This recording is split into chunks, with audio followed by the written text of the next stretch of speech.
Hello friends, this is your friend back with a new fanfic.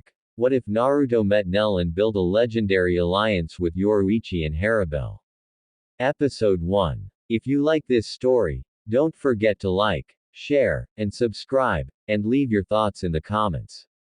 Now, after a mysterious dimensional accident, Naruto finds himself in a completely different world, one filled with powerful warriors, ancient secrets, and allies unlike anyone he has ever met.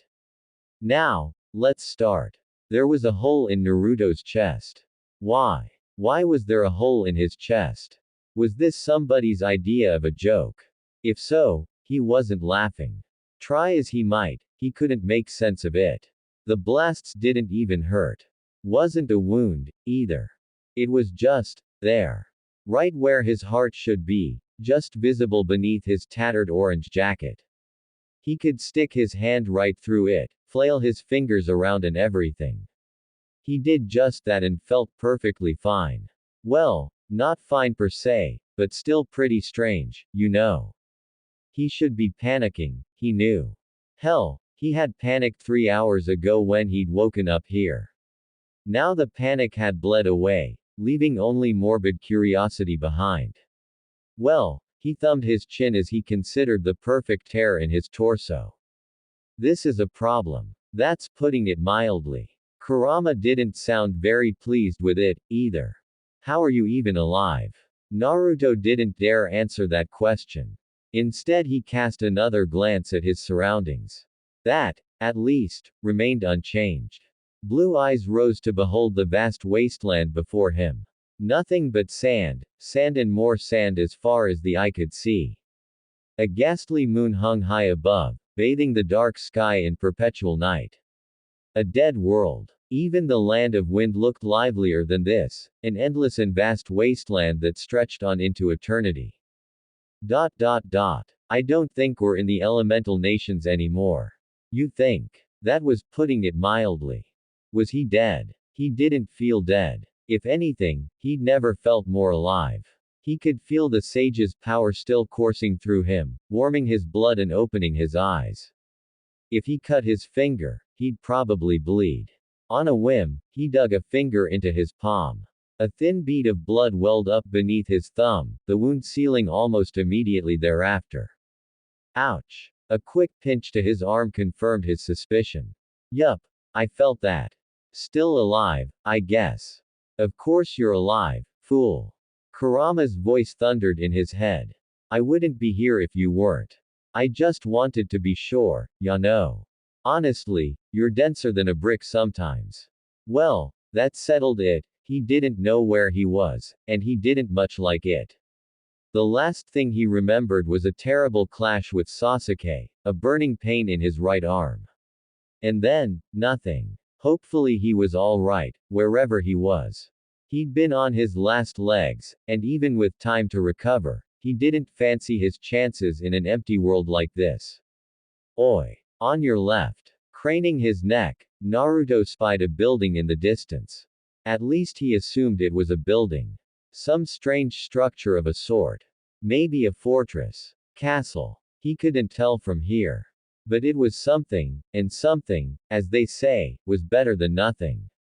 Maybe they had food, or barring that, hopefully a bed. He felt strangely hungry, and not the good kind. Oddly enough, it helped to have a destination, if only to settle his mind. He set off at a brisk jog. From there it didn't take long to reach once he actively exerted himself. Kurama's chakra didn't fail him. In no time at all he found himself standing before it. Turned out the castle was a lot bigger close up. Great looming gray walls swelled before him, seeming to touch the heavens themselves. No door to be seen. Seemed the only way up was through. Alright, then. He cracked his knuckles. Guess I'm walking up that. A dull crack of sound snapped at his flank, causing him to jump. Who approaches the walls of Las Noches? Gah! Sneaky little. He spun and found himself face to face with a well-endowed woman clad in black and white, slender as she was tall. Hazel eyes blinked back at him, set within a stern visage crowned by long, flowing emerald hair. A single crimson line ran the length of her face from one cheek to the other, tracing across the bridge of her nose. Stranger still, an odd, skull-like mask sat atop her head, bearing curved horns. There was a sword at her side, and by the look of her, she knew how to use it. Naruto couldn't help but frown at that last bit. What was someone doing with a sword all the way out here? And why was she glaring at him? Why are you here, intruder? She planted a fist on her hip, fingers straying perilously close to her blade. Speak, lest I cut you down. She'd do it, too. Naruto found he could still sense that much.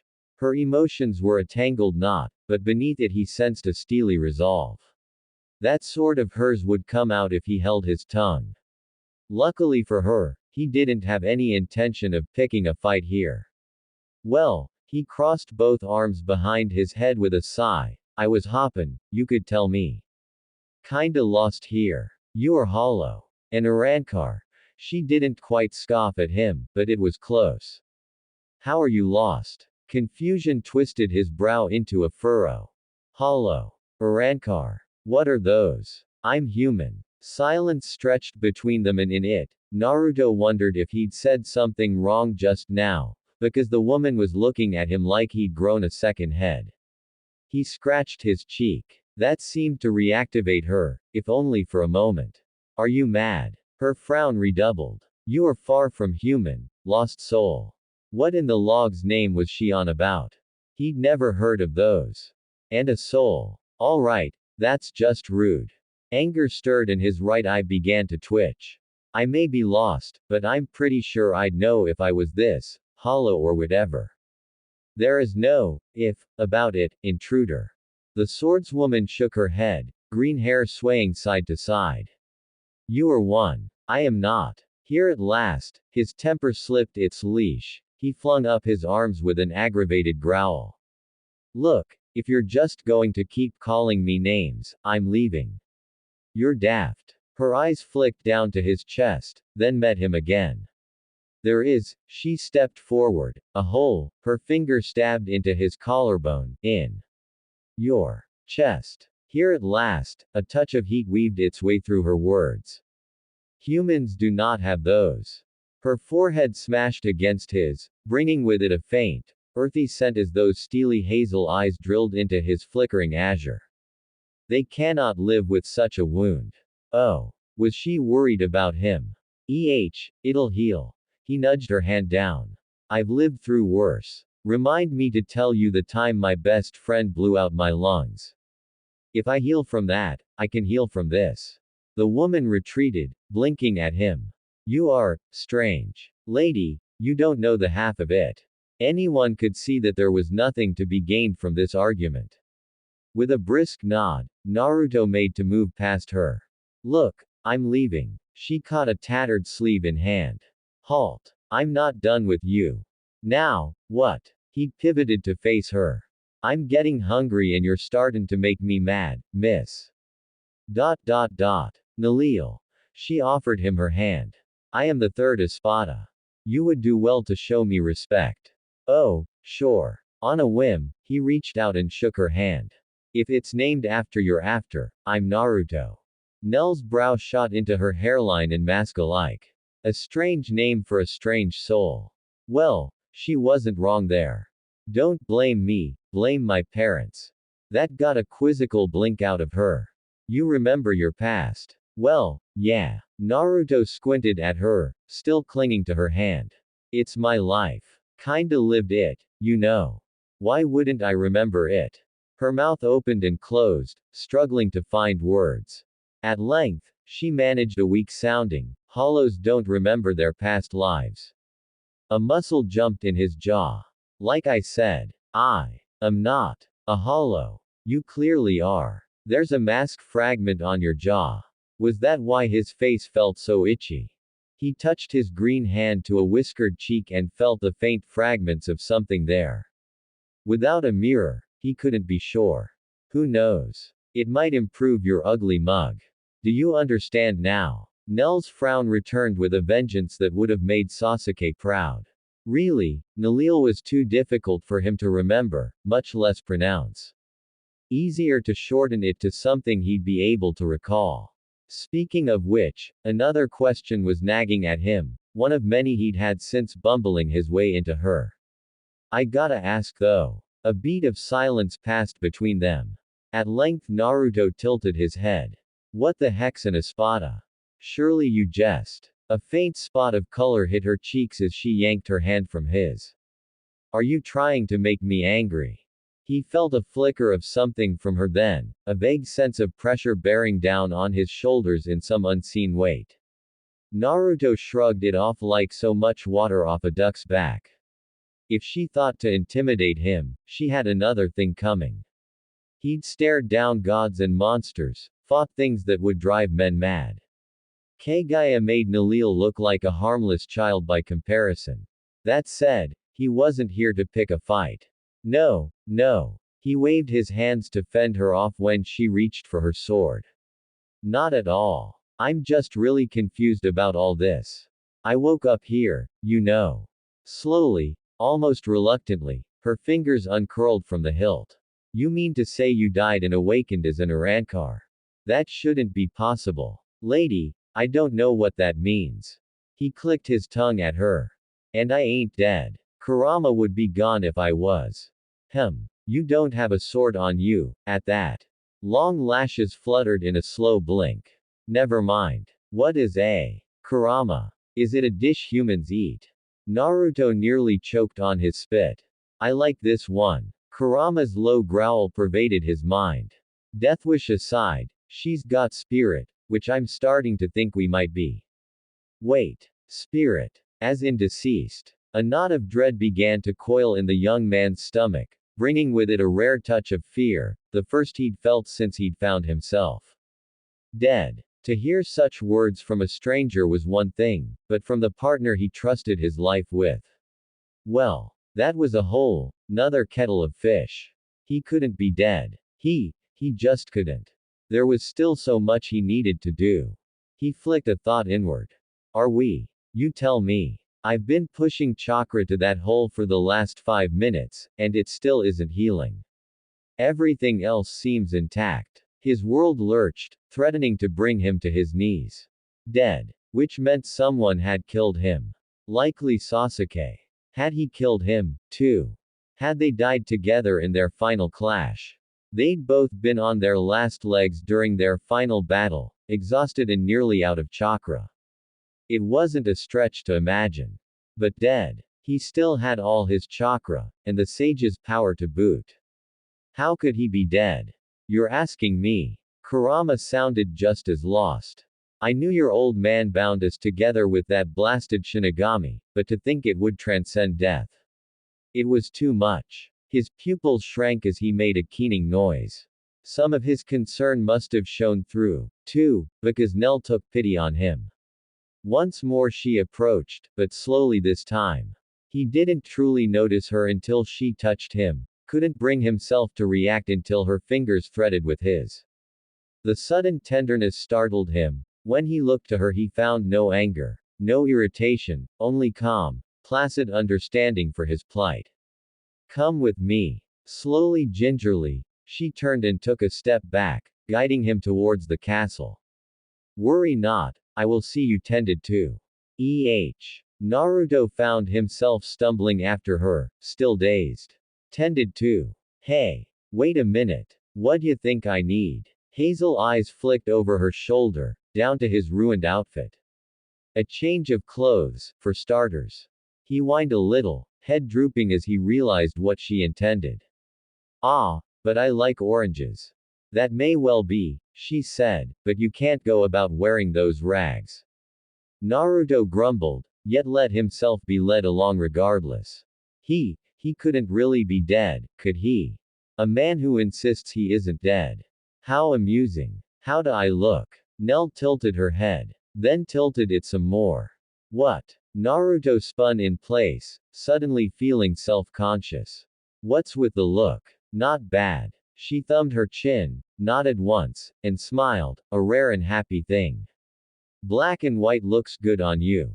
It was the first time a girl had smiled at him like that. His heart skipped a beat.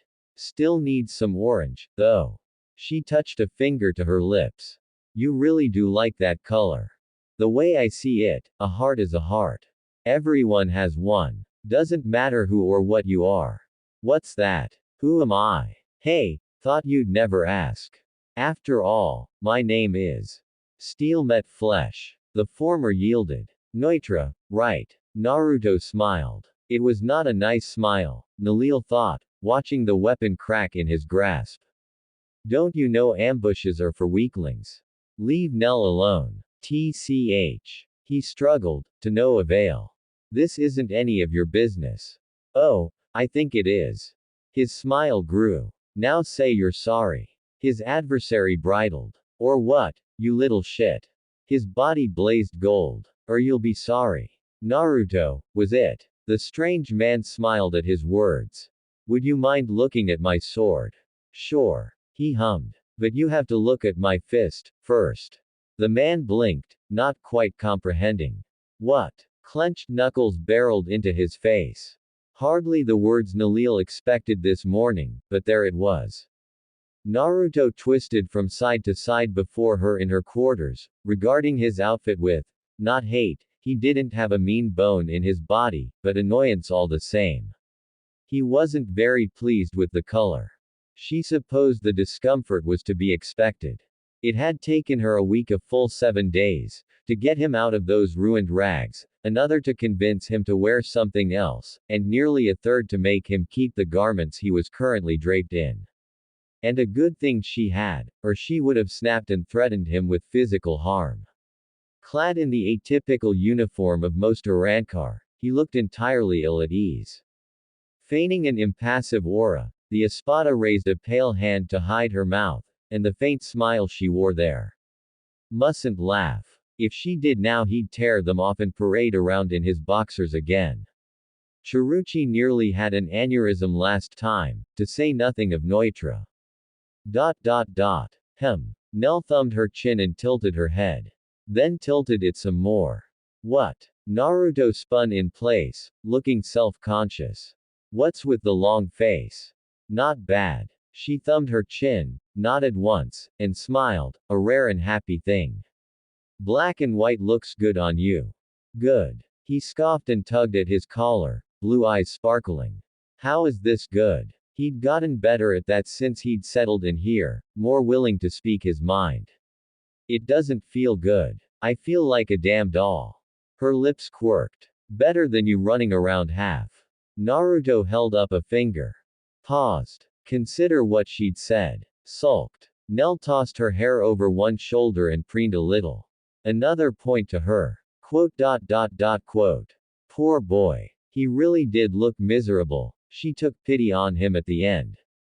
You don't have to wear it like Ulquiorra. It's hardly a uniform. Re-up. She was still speaking when Naruto reached down and tore the collar of the uniform away, exposing his neck, a good bit of his chest, with the hole therein. Yet for all his childish antics, his smile was pure. Radiant even. It was the first time he'd smiled at her like that since they'd met. The ice was thawing between them these last few days, slowly but surely. Was that not a good thing? Surely it was. Her heart skipped a beat at the thought. She wasn't sure why, but it made her chest ache. Dondo Chaka and Pesci would surely get along with him, once they met. Where were they, anyway? She'd not seen them for the last few days. Much better. Naruto flopped down beside her on the bed with a Cheshire grin, startling her.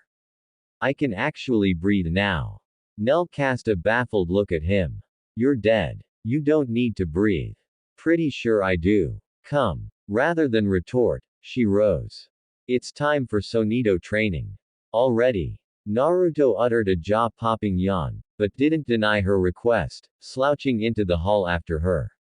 I keep telling ya, I don't need that. I can move plenty fast without it. Of that Nell had no doubt, but it wouldn't do for him to be unprepared. She couldn't be everywhere, likewise, she couldn't protect him forever. Sooner or later someone would take issue with Naruto and try to pick a fight. One in particular was likely to do so sooner rather than later. It was the way of hollows. Some of them had regained their humanity while others remained every bit the beasts they'd been before. Their footfalls echoed through the empty hall, lending his words an odd echo. If there was one thing Nell disliked about this place, it was the atmosphere. Dead, lifeless, devoid of life and humanity. Each espada had their own quarters to be sure, but beyond them, the halls of Las Noches were just as barren as the desert without. It irked her at times. Sometimes she even found herself struck with a strange longing to visit the human world. A remnant from her past life, perhaps. Oi, are you even listening? I am. She lied effortlessly, craning her neck to look back at Naruto. Tell me, can you at least use a Sero? He laughed merrily. Does a tailed beast bomb count? Oh. Nalil arched a pale eyebrow Naruto's way. Hey. Come on, don't look at me like that. Another brow rose to join her first. Naruto's sulk returned and brought a slew with it as he stabbed both hands into his pockets. Alright, twist my arm, why don't ya? There it was, that small, secretive smile again. He wasn't cowed by her reproach, rather, he seemed content to ignore her attempts to train him, just as a small child might ignore vegetables. Such a strange Arankar. He wasn't even trying to be, he simply was. She'd been lucky in that regard, indeed, fortunate to learn this truth early on. Not only did it spare her a great many headaches, but she felt she had begun to unravel the mystery that was the latest guest of Las Noches. It wasn't his insistence that he was still alive, it was his lust for life and fascination for all things colorful. And his hunger. For reasons she couldn't understand, he had an insatiable craving for human food. They didn't need to eat, a fact she'd tried and failed to impress upon him, only made it all the more baffling. No rank for him either, he didn't want one, nor a fraction to attend him for that matter.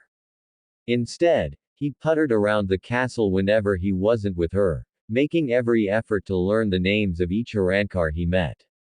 He baffled many of her brethren, and in some cases, confusion had turned to hate. Neutra couldn't stand him. No, perhaps that was too soft a word for someone like him, he despised Naruto.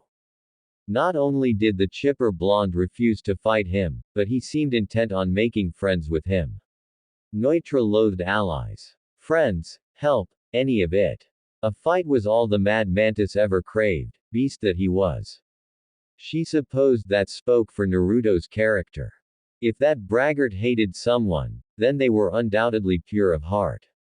Or whatever passed for a hollow heart. How would she stay mad at Naruto, thus? The answer was simple. She couldn't, lively boy that he was. What would Lord Aizen think of him? The thought came out of nowhere, but it still chilled Nell's blood. Naruto likely wouldn't give a flying fig for their Shinigami lord, but it didn't change the fact that he'd upset the natural order here. That would doubtlessly earn Aizen's gaze if nothing else. Would he try to control him? Something told her that would end poorly. One could not tame a storm. You'd have better luck trying to put reins on the moon. To even try was folly.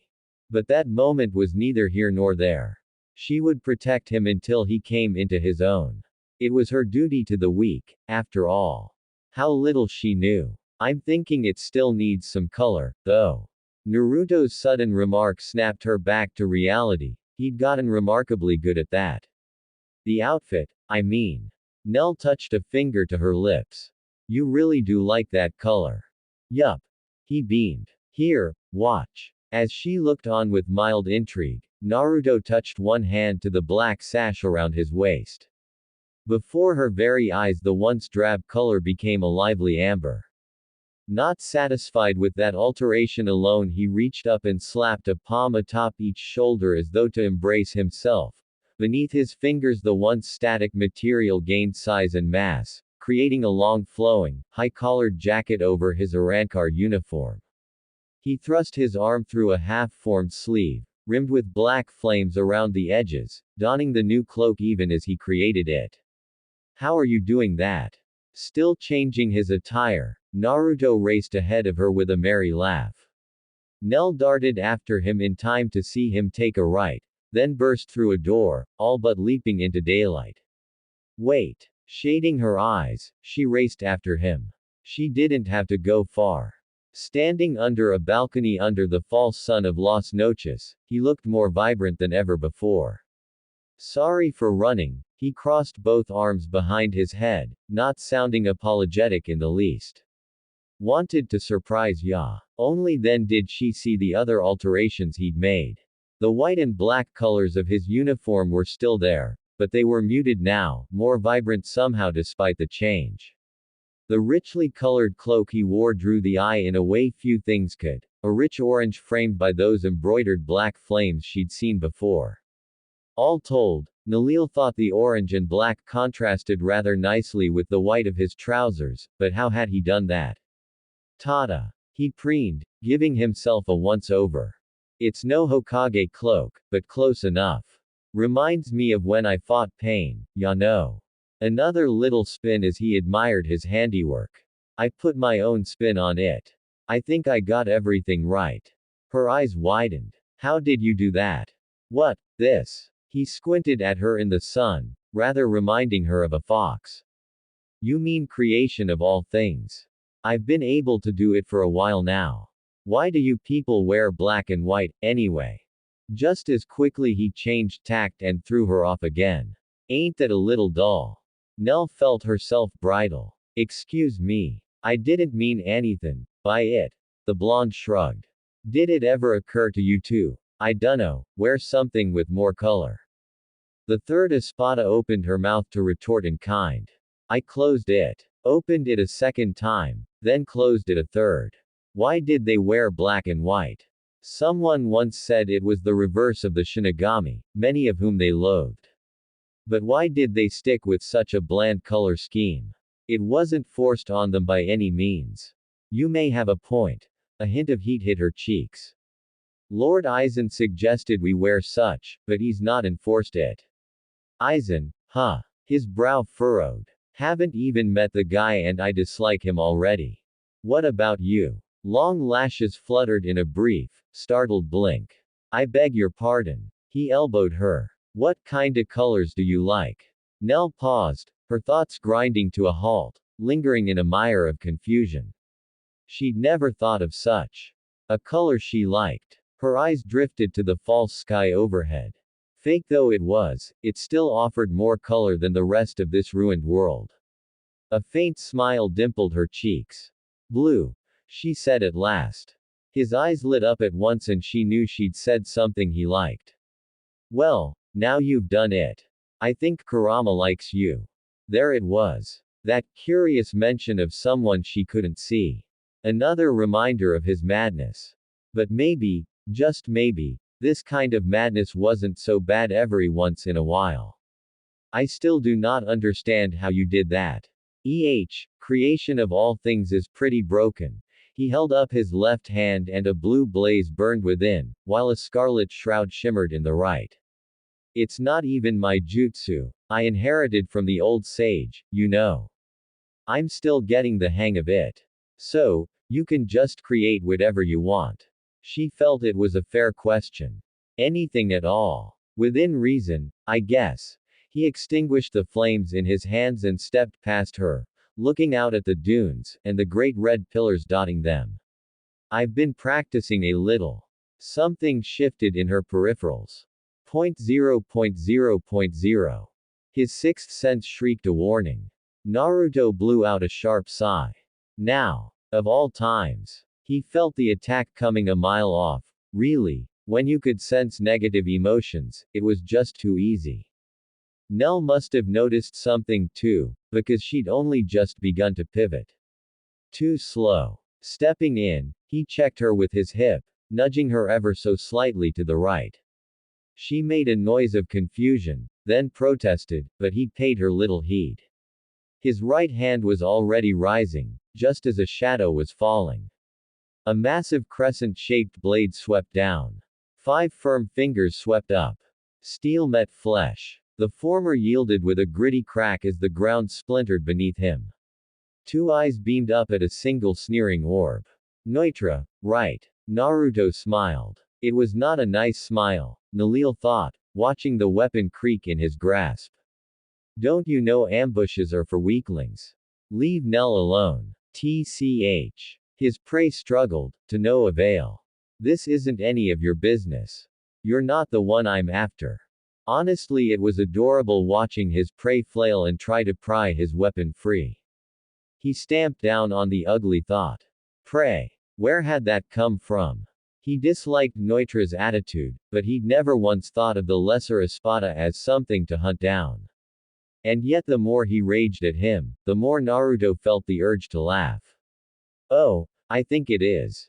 His smile grew instead. Now say you're sorry. His adversary bridled. Or what, you little shit. His body blazed gold. Or you'll be sorry.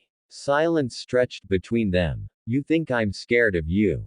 Neutra laughed into it, a low, coarse sound that grated on his last nerve.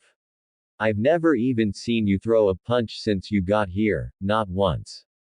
He leaned forward, sneering at him. Look at you. An Arankar without a weapon.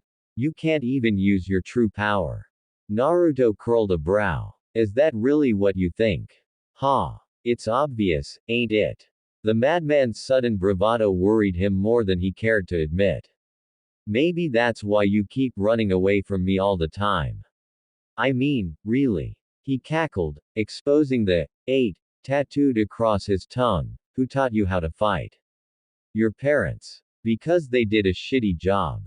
His shoulders twitched. Did you just? Neutra. Nell drew her blade in a flourish of steel. That was uncalled for. Take those words back at once. You stay out of this, bitch. Once I kill him, you're next. We settled this today. A faint ringing rose in Naruto's ears. A shitty job, huh? That was a new insult. For as far as he could remember, no one had ever insulted Minato and Kushina to his face. Not directly. They were great parents. The best a kid could hope for. If they'd lived, his life would have been so much different. They would have loved Nell. He'd only known them for a few minutes, only said a few words to them back, but even so. The jab stung in the worst of ways. An unfamiliar emotion stirred in the pit of his stomach, something he'd long since forgotten. Oi, Naruto. Kurama's voice was a sibilant hiss. Did you hear what he just said? Blue eyes drifted shut. A long, shuddering sigh slipped through the air. Get him. Neutra's neck snapped back as a golden fist slammed into his chin. His feet left the floor of Las Noches, but he didn't get far.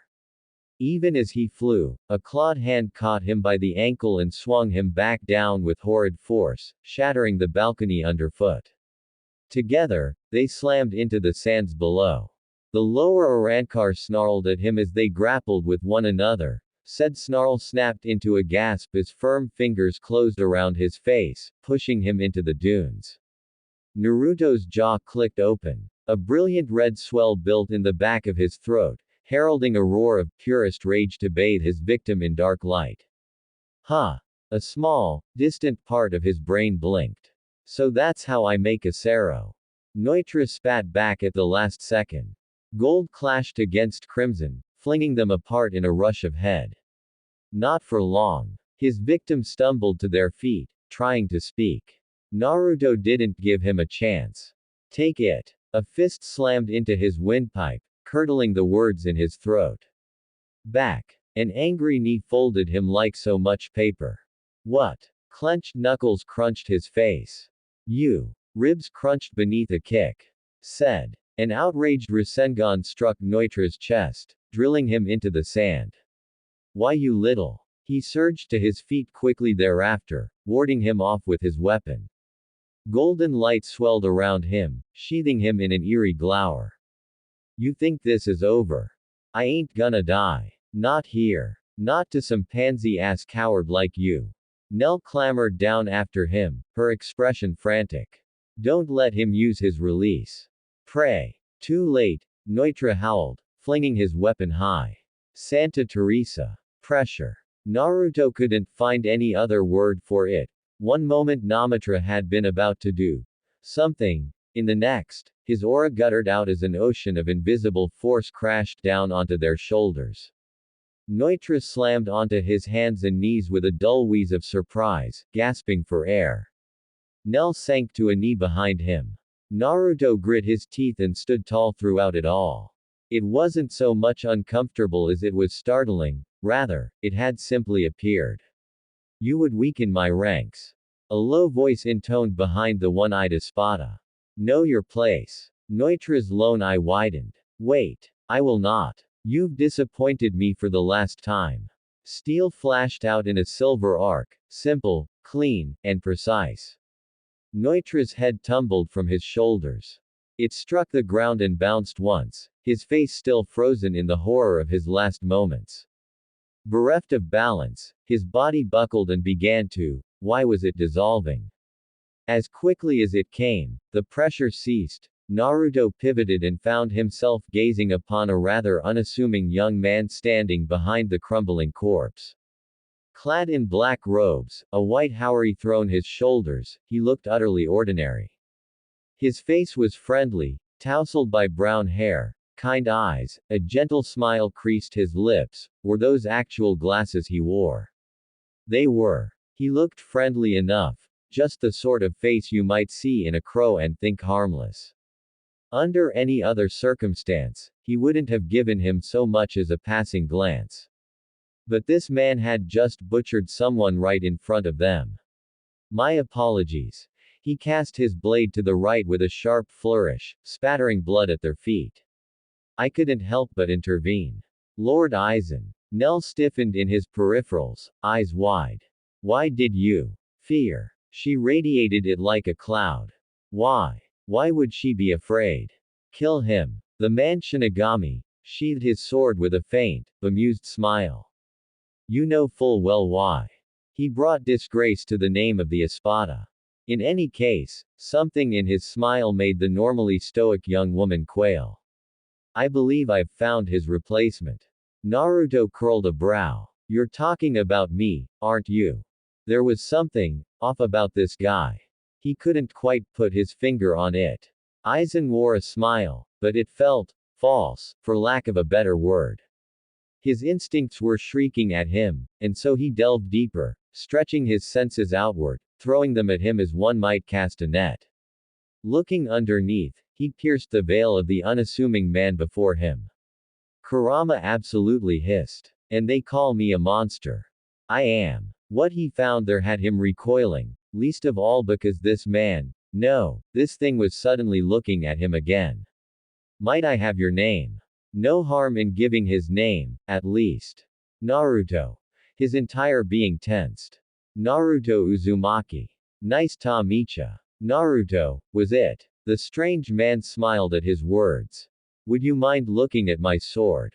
Sure. He hummed, smiling genially. But you have to look at my fist, first. Aizen blinked, not quite comprehending his words. What? Clenched knuckles barreled into his face. He'd forgotten pain. It was something of an embarrassing truth for Aizen Sosuke. He'd grown so powerful over so many centuries, that he could no longer recall what it felt like to take a punch. Perhaps he had once during his youth. Perhaps he'd felt pain before in his younger days. But he simply couldn't remember. Until now. Until today, when a brightly clad Arankar decked him right in the schnoz. Now it blazed through his face like wildfire, agony so intense that he actually blacked out for a moment. When he came to, he found himself flat on his back, staring up at the dead sky of Hawako Muendo. My, his dazed mind supplied, the moon's quite lovely tonight. Was that a falling star? No, they didn't have those here, and they certainly didn't glow gold. Dot. Dot dot. Oh, dear. He twisted his body to the side. Just as well he did. Not a moment later he heard a sandal-clad foot crash down where his face used to be. Sand sprayed forth from the impact, obscuring his foe. No matter. He could still sense him and he'd not be caught unawares again. Said foe slammed through the smokescreen and snapped a kick into his ribs, fracturing 3, to send him skidding across the sand. From there, instinct took over. He righted himself, warding Kyoka Suigetsu before his face. A hand clamped down on his shoulder. Where are you looking? Gold flashed. Clenched knuckles barreled into his face. His glasses shattered. Blood flew through the air. He spun Shikai at the ready, only to find his opponent hadn't opened his eyes. Had he guessed at his Shikai? How frightening. No. Mustn't panic. Be calm. Serene like a placid mirror, reflecting only the outer world back at it itself, and none of his inner turmoil. When the blonde came at him again, his blade flicked out, and into the sand. Why ever are you attacking me? The jolly Arankar still had his fist thrust forward at him, knuckles weeping blood. His blood. Even now he didn't lower it. Baleful blue eyes met him across the dunes. Rooted him where he stood. You're not the first guy to try and hit me with a genjutsu. This was a low, gravelly warning. I won't be fooled. Genjutsu. What was that? A thin line of blood ran down his nose. Lovely. Not broken, then. With his physical state assured and a reprieve gained, his brilliant mind began to ponder the matter before him. It had been quite some time since he'd been caught unawares. How intriguing. Aizen felt no anger. Why would he? This was a momentary slip. A lapse. A little more. His plans were not in jeopardy. Not yet. As such, he felt he could be forgiven for taking a moment to bask in this rare surprise. Why had the hollow struck him? Had he given himself away? If so, how? Did he possess the ability to read minds? Unlikely. He'd only reacted with anger when he drew his blade, intending to hypnotize. A thought dawned. Pity. He would have liked to take him alive for study, but. Across the way the blonde tensed. Don't even think about it. Aizen raised his head. An epiphany struck. Was that it, then? Could he sense some manner of negative intent perhaps? If so, that might be a problem. Frankly, he would have preferred the mind readings. Thoughts could be concealed, but to mask one's true intent. Difficult, even for one such as him. Did they have to be enemies? He'd converted some of his most intractable adversaries into allies. What other options did he have? He could weave an illusion around Nalil, spur the woman to attack while he was distracted, but at what cost? Doing so now would burn any bridge he hoped to build. A cornered rat always fought the hardest, and if he pushed this young man he'd have no choice but to slay him. The truth, then. If this one took issue, he could always slay him. On a whim, he sheathed his sword. All or nothing. He had once chance to convince the being before him. My apologies. He adopted a small, chagrined smile, and bowed his head. Perhaps we got off on the wrong foot. Ya think. Uzumaki Naruto. He spoke slowly, ponderously even, choosing each word with infinite care. Do you not feel that this world is lacking? The blonde looked at Nalil, and scratched at the back of his head. Dunno. Haven't been here that long. But it is. His voice hardened as he heard the conversation. Both here, the Soul Society, and the living world beyond, all are in desperate need of repair. You are new to this realm, yet you've seen how quickly your kind are to turn upon one another. Would you live in such a world? His gaze shifted to the shattered shards of Neutra's weapon in the sand. Those bright blue orbs flicked back to Nell. I keep telling ya, I ain't dead. He was, technically. And under the Soul King's stagnant rule, the current system was falling apart. Slowly, inexorably, but it was crumbling all the same. Wait, there's a world outside this one. Those words rang with truth. Was he truly so ignorant? Indeed, several. All are unbalanced, left unchecked. Aizen nodded slowly, not trusting himself to speak anything but the truth, not when he didn't know the depth of the boy's sensory ability. What I am working toward is a grand goal. He held out a hand toward him. Allow me to be frank. I wish to kill the god of these worlds, that is to say, slay the Soul King himself. To that effect I need an army. All right. He didn't expect the blonde to nod. I can understand that much. I've met a god before. They're jerks. Aizen's jaw clicked open before he managed to comfort himself. I beg your pardon. Behind the blonde, Nalil whimpered. You, what? On paper it sounded too fantastic to believe, yet his words rang with truth all the same. It also troubled him. The idea of multiple gods was not something he'd accounted for. There should only be one. Yup. As they looked on aghast, Naruto clasped both hands behind his head. Kagaya was one crazy bitch, but she was definitely a goddess. I'll tell you about her sometime. The blonde tilted his head. What comes next? Once you kill this god of yours. Here it was, the moment of truth. Nothing but complete and utter honesty would do. I intend to take his place, to bring order and peace through the world, he said frankly. That is all. You're not going to use a moon or trap people in an illusion or ya. Confusion twisted its way through him. Why would I do that? No reason. Just asking. In the world he intended to make, there would be no need for such parlor tricks. Everyone would live in harmony once he founded his dynasty. True, there might be growing pains in the beginning perhaps, but one could not make an omelette as they say, without breaking a few eggs. But he was looking at him now, and he must attend. I intend to eviscerate anyone who seeks to control me. He spread his arms wide, showing himself harmless. Nothing more, nothing less. It felt good to be honest after all these centuries. Maybe he should try more often. To reach his realm of the Spirit King, however, I require a special key, which in turn requires a great many souls to be forged. Those blue eyes fastened on him. Yeah, no. Find another way. I ain't letting you kill innocents. Of course he'd have qualms about that.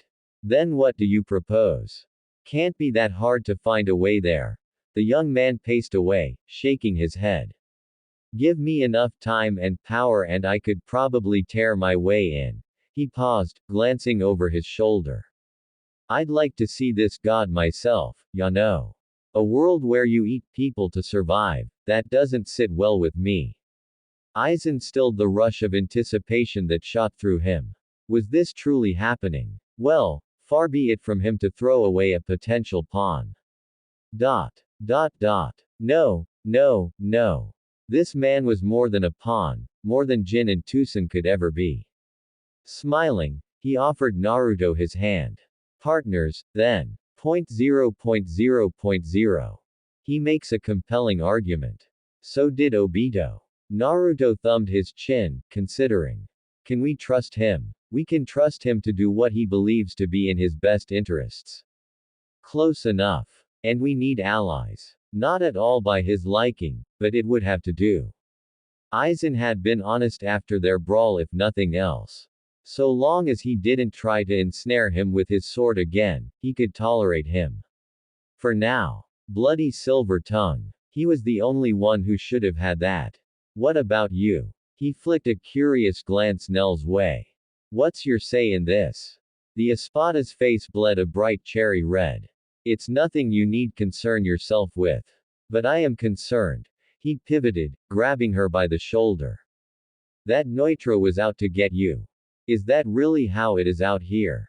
Kill or be killed. She averted her eyes and gripped one arm close to her bosom. It is our way. Then maybe things need to change. I agree. He blinked. Nell, say what now? I said I agree. She stepped to him and laid a hand on him. But the change you seek to implement will not be easy. Still, that was sweet of you. What you did for me. She dithered for a moment, bright eyes flicking this way and that like some skittish foal. I won't forget this. Then she moved. Warm, soft, the faintest brush of lips against the corner of his mouth. Kurama whistled. Aizen made a faint amused sound. Naruto touched a hand to his cheek. There. Nalil kept her head down, refusing to look at him, not willing to let him see just how red her face was. I'll see you tomorrow. She vanished in a crackle of sound. You've already won her over. Aizen chuckled softly. It seems I've underestimated you yet again. Pivoting, he offered him his hand once more. What do you say? Partners. Naruto considered the palm as one might a venomous snake. Some might call this a mistake. Maybe it was. Still, better the devil you knew than the one you didn't. Aizen's goal sounded good on paper, it was the means he intended to use that worried him. And his words worried him. If there really was a god in this world, and if they'd truly let everything go to hell like this. If you do something I don't like, he jabbed a finger his way with intent. The Shinigami offered a genial smile in return. I'd expect nothing less. Shall we begin? Naruto stepped in and grasped his palm. Fine. Where do we start? Together, two monsters shook hands. Thus was an accord struck. Time passed strangely in Hawako Muendo. With the moon ever present without and the false sun within, Naruto had trouble telling night from day, much less the hours. He tried to keep track of it all. Really, he did. In the end, he couldn't. How much time passed in that hollow world, he never knew. Days, weeks, months. It didn't feel like a year, but he had no way of knowing. He tried to keep himself distracted in the interim. Training with Nell, talking with Aizen, that sort of thing. Even so, it felt like something was missing. And his hunger persisted. Alas, such thoughts did little to divert the cold steel currently hurtling toward his face. Right. Should probably dodge that. Meh. She's still slow. With a small smile sigh the bemused blonde planted both hands in his pockets and bent backward at the knees, leaving his spine neatly parallel with the ground. From said position he had the perfect angle to watch his foe hurtle past and above him, body fully extended, unable to arrest their momentum, unable to dodge. Long green hair tickled his nose. Her eyes met his, widening in surprise. Naruto couldn't help but wink up at her. Nothing personal, Nell. He whirled and drove a knee into her stomach. She rocketed up into the air with a yelp. Only for him to meet her there, one leg raised high over his head, silhouetted against the fake sun above. Steeling his heart against the cry of pain that was sure to follow, he brought that axe kick crashing down on Nell's back. She rocketed down, hurtling to the dunes below. A pillar of sand heralded her landing, spearing high into the air. 3 seconds passed. Another now. His lips pursed in a frown as he descended to the lip of the crater he'd created. Hey, you all right down there? A dull crackle of sound was his only warning. He laughed and hopped in place, tucking his knees into his torso, colorful robes fluttering in the passage of her blade. It missed him by the narrowest margin. Sandal-clad feet alighted atop the flat of her blade, balancing atop the slender steel. It would be the simplest thing to pivot and kick her in the face, to drive his victory home. Dot. Dot dot. He didn't want to. Any chance we could call this here? Don't hesitate. She chided him. Hit me. I can take it. Reluctantly, he complied. Nell took his kick like a soldier. She didn't make a sound, even as she hurtled backwards, even when her body struck one of the many crimson pillars dotting the landscape, burst through it, then came crashing out the other side. From this distance he didn't see so much as a scratch on her. She climbed to her feet, dusted off her white robes, and nodded once. Her smile told him he'd impressed her. The reminder had the back of his neck burned. Are we done? He called out to her, voice ringing across the wastes. I really don't wanna hurt ya. She hurtled out of the smoke and drove a fist into his face. He crashed back head over heels, laughing all the way. Nell spat a sarrow at him as he flew. He casually pivoted in the air and kicked the crimson blast away, never once using his arms. It detonated in a dune, showering them with sand. See. He continued, lowering his left leg. Reflexes are still sharp as ever. Sharper, even. I'm a full second faster than before. She puffed her cheeks out at him in a rare pout. You're not going to use your hands, are you? Why would he? He'd agreed to the condition just this morning. Wasn't about to break it. Nope. He sang back. This is training for you as much as it is for me. He wasn't sure how long they'd been at this. Nalil's idea of training left little to be desired. She could be downright ruthless when the situation called for it, but she didn't show any signs of slowing. Even with the handicap he'd given her today, she seemed determined to go at it all day, determined to improve, to keep her skills from rusting, to excel in all things. It almost made him admire her drive, it did. At least she made some semblance of sense. Better. She crossed the distance in an instant to appear at his side. You're getting the hang of Sonido. Really don't need it, ya know. He shrugged for what felt like the umpteenth time. I've got speed aplenty already. This from the boy who can barely use a Sero. She flicked his nose and arched a slender brow when he squawked at her. You're strong, but you still falter when it comes to some Arankar techniques. I haven't even seen you use a decent Garganta yet. He frowned at her. 'Cause I don't need to. I don't even know how to get to this human world you keep telling me about. I'll figure it out sooner or later.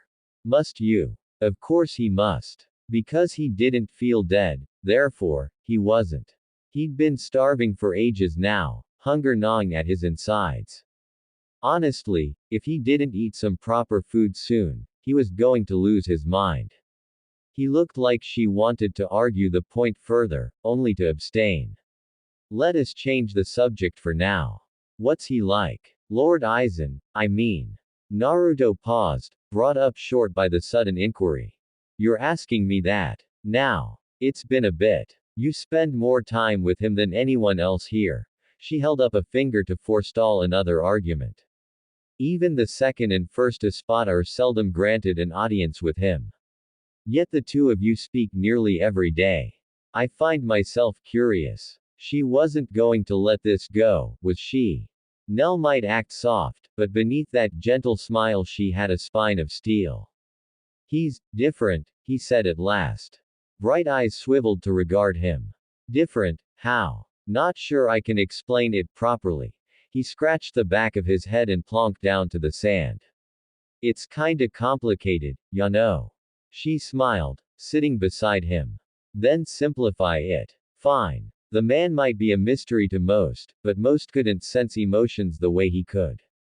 Aizen felt alone most of the tone. As though he stood apart from everyone else. Not by choice or will or any such thing, but simply because he had been born that way. Some might say he'd been destined for such from the moment of his birth, his thoughts cut from a different cloth, meant going against the grain, that sort of thing. To hell with that. You made your own destiny. So can he. True. Of course, he could hardly tell Nell that in so many words.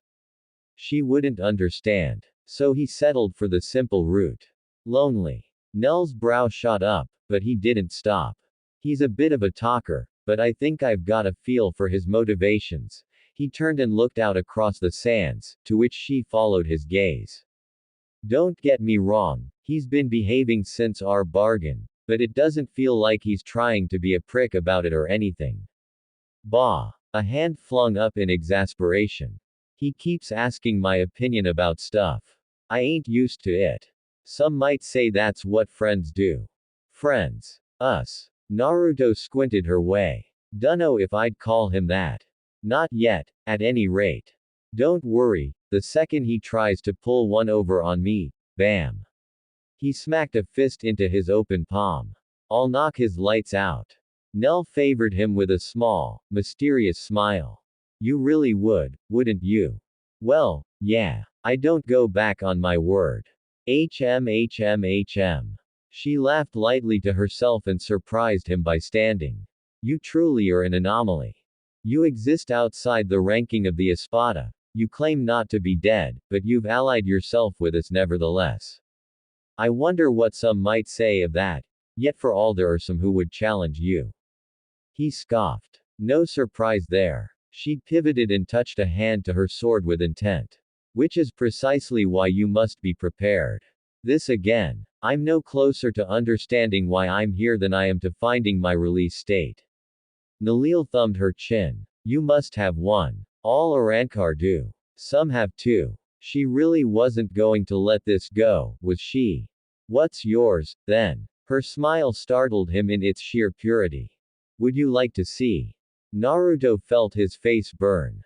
There was something in her words, the way she said them.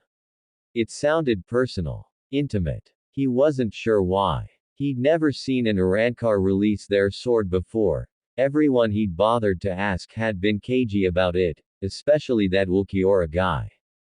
Truly, he didn't understand why. Palming his face, he looked away. Why do you gotta say it like that? An Arankar's release is no laughing matter. Nalil elaborated without hesitation, her words taking on a lecturing tone. Indeed, it's a very personal thing.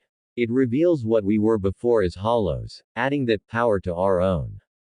Doing so enhances us, strengthens us, releases our inhibitions and our limits. When he didn't respond, she planted a hand on her hip. Do you truly wish to see me? The other reached out for him. This is not something I would offer in jest. He reached and clasped it. I do. Very well. Bright eyes sparkled as she pulled him to his feet. Perhaps a practical lesson wouldn't hurt. Her sword slid into its sheath with a sigh, notching its guard now as he looked on. You seem to learn best after you've seen something firsthand. Well, you're not wrong. Watch closely, now, she whispered softly. And don't tell anyone about this. His eyes tracked her Zanpakuto, taking it in as it cleared its emerald scabbard once more. He noted the light green hilt, a guard that rather resembled crescent moons joined at the back. As he looked on, Nalil raised her blade up horizontally, placing a hand against the flat edge of her blade. Pale pink smoke began to sizzle, glowing in a faint haze. Naruto looked on, entranced. Nell closed her eyes, inhaled, exhaled, and then, declare. Gamuza. Her words were the catalyst. The second she spoke, that smoke swelled into a blistering burst of raw energy.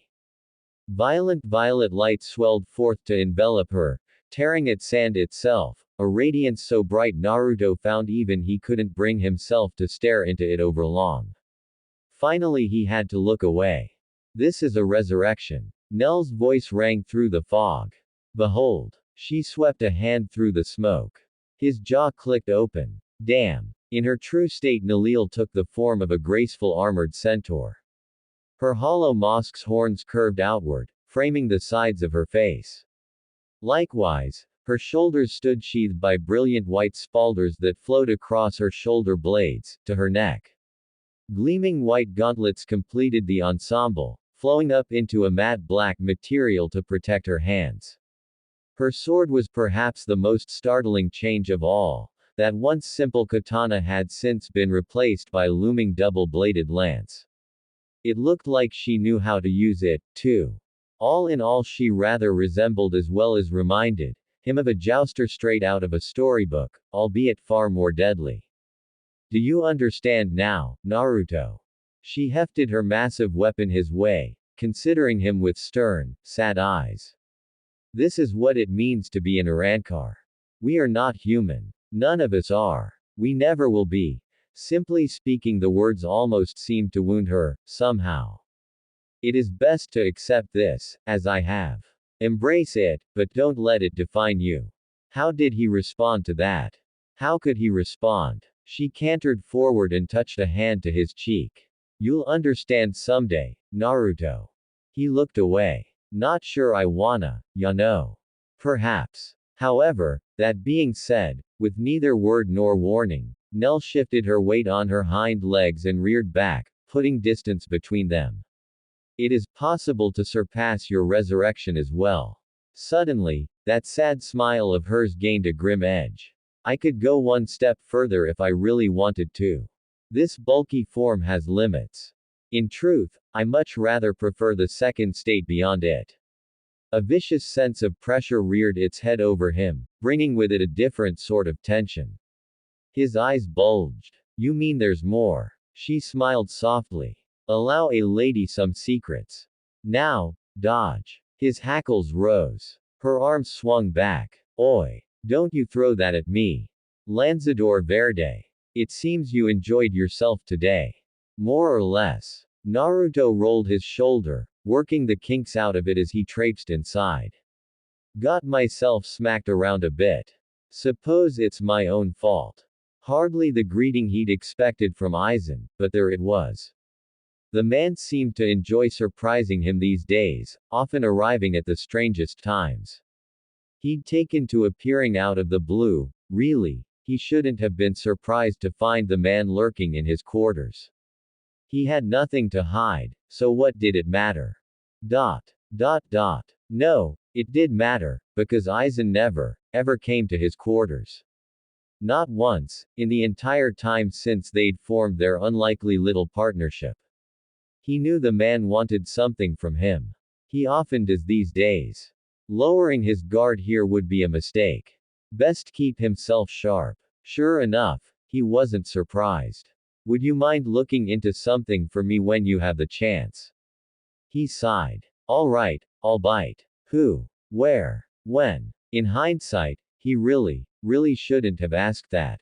With a smile, his comrade held up a worn photograph for him to see. Naruto's brow furrowed. Aizen, I know that look. Why are ya so interested in this kid? You wound me. His manners were smooth as cream. I mean him no harm. I simply wish to accelerate his growth. A dark fracture split the afternoon sky of Karakura town. Were anyone to glimpse the phenomenon from afar, they would have been treated to a most curious sight indeed, for that fracture gradually spread into a crack, forcing the very sky itself to part. In time it became a flowing fissure, then an outright hole, in reality itself stretching out across the horizon before widening dramatically. Within a minute it was an outright cavern. Two figures could be seen standing within its darkened depths, a man and a woman. The taller of the duo stretched his arms and hummed a merry tune. Ah, fresh air. Finally, some color. I was losing my mind in that washed-out world. Really, Naruto. Nell found herself hiding a small smile behind her right hand as she watched her companion stretched to his heart's content. For all his strength and power, Naruto could be surprisingly innocent at times. Do you truly find it that impressive? Well, we're human, ain't we? He winked her way and she cursed herself for the heat searing up her neck. Humans need sunlight and fresh air. We can't lurk about in the dark all the time, ya know. And I don't know about you, but I'm starving. Another curiosity. He shouldn't feel any hunger at all, yet he claimed to. Still on about that, are we? Yup. Naruto puffed up his cheeks and thumped his chest with a fist. No matter what you say, I still believe I'm a human being. And before you argue otherwise, so are you. Long lashes fluttered in a slow blink. Me. He granted her a lazy grin. I don't see anyone else here. How unexpected of him to say such. Naruto's bullish insistence on humanity aside, he'd never once called anyone else such. Not even Lord Aizen. For him to openly refer to her as such, that was new. Perhaps he was being more open now that they were well and truly away from Hawako Muendo. The notion humbled her, and confused her. What makes you say that? You're nice. He turned his gaze toward the sun, basking in it. Wind whipped forth to his blonde bangs. And besides, you have a heart. Nalil most certainly did. She felt it skip a beat now. Ulquiorra would argue otherwise. Ain't talkin' about that gloomy grump. His finger jutted out to poke near her collarbone, just above where a human heart should be. I'm talking to you. You're my partner. Nell felt her pulse spike. Her eyes widened. Narrowed now as his hand withdrew. Did he even realize what such a statement meant among hollows? No, of course not. He didn't know their ways. How could he? For all his claims to humanity, he'd been reborn as an Irankar. Even so, to call someone what he just had, well. She was interested in him, intrigued by him even, but this was much too sudden. To his credit, Naruto noticed her expression and frowned, unwilling to leave the Garganta as she hadn't. He leaned back into the portal. Stuck my foot in my mouth again, didn't I? Nell worried about her lower lip between her teeth. You should choose your words more carefully. To call one a partner among hollows, even as a rancor, that means something. She hesitated, but seeing no comprehension in his eyes, took the plunge. It goes well beyond the bond between an espada and Fracken, which you and I are not. Yeah. His head bobbed. We're equals. Heat. Flame. Shame. Nalil made embarrassed Nell noises. He squinted at her. I feel like I'm missing an awful lot of context here. How to tell him without making a fool of herself? She couldn't think of any such way. Mates. In the end she squeaked the word out, covering her face with both hands to peek through her fingers. To call us partners, equals, implies that we are a mated pair. Oh. Naruto blinked. Flushed. Oh. Here at last, comprehension dawned across his face. His head snapped to the side, either unable or unwilling to look her in the eye. I mean, you're real pretty and all. Nice too, and I like being around ya, but. He scratched the back of his head and looked at her at last with a rueful chuckle. She didn't miss the faint tint of pink dusting his cheeks. Ain't marriage a bit sudden? Her brain fizzled. Marriage. Gods above, he could be such a boy sometimes, speaking without thinking. Well, yeah. His grin was more than a little embarrassed. Mom always said I should settle down with a nice girl. Seems like a human thing to do, ya know. 1,000 tiny Nalils cried out in her mind. Forward home, hearties. This ship is setting sail. I wouldn't mind. Judging by his expression, she'd said that aloud. Naruto's brow shot up into his hair. What was that? Nothing. She spun away to hide her steaming red face, cursing herself for the slip. Yikes. A wild part of her hollow half warmed to his words, wanting to jump him here and now. The human in her remained more flustered than anything else. Already she could feel herself losing to base instinct. This was all his fault. She'd spent too much time with him. He'd corrupted her. Ruined her. She'd been a prim and proper Arankar before Naruto came along, no interest in romance or any such thing. Losing Dondochaka and Peshi to Neutra and Shiyelaporo's machinations had wounded her heart, and she'd no intention of ever opening it to another again. Or so had been her intent.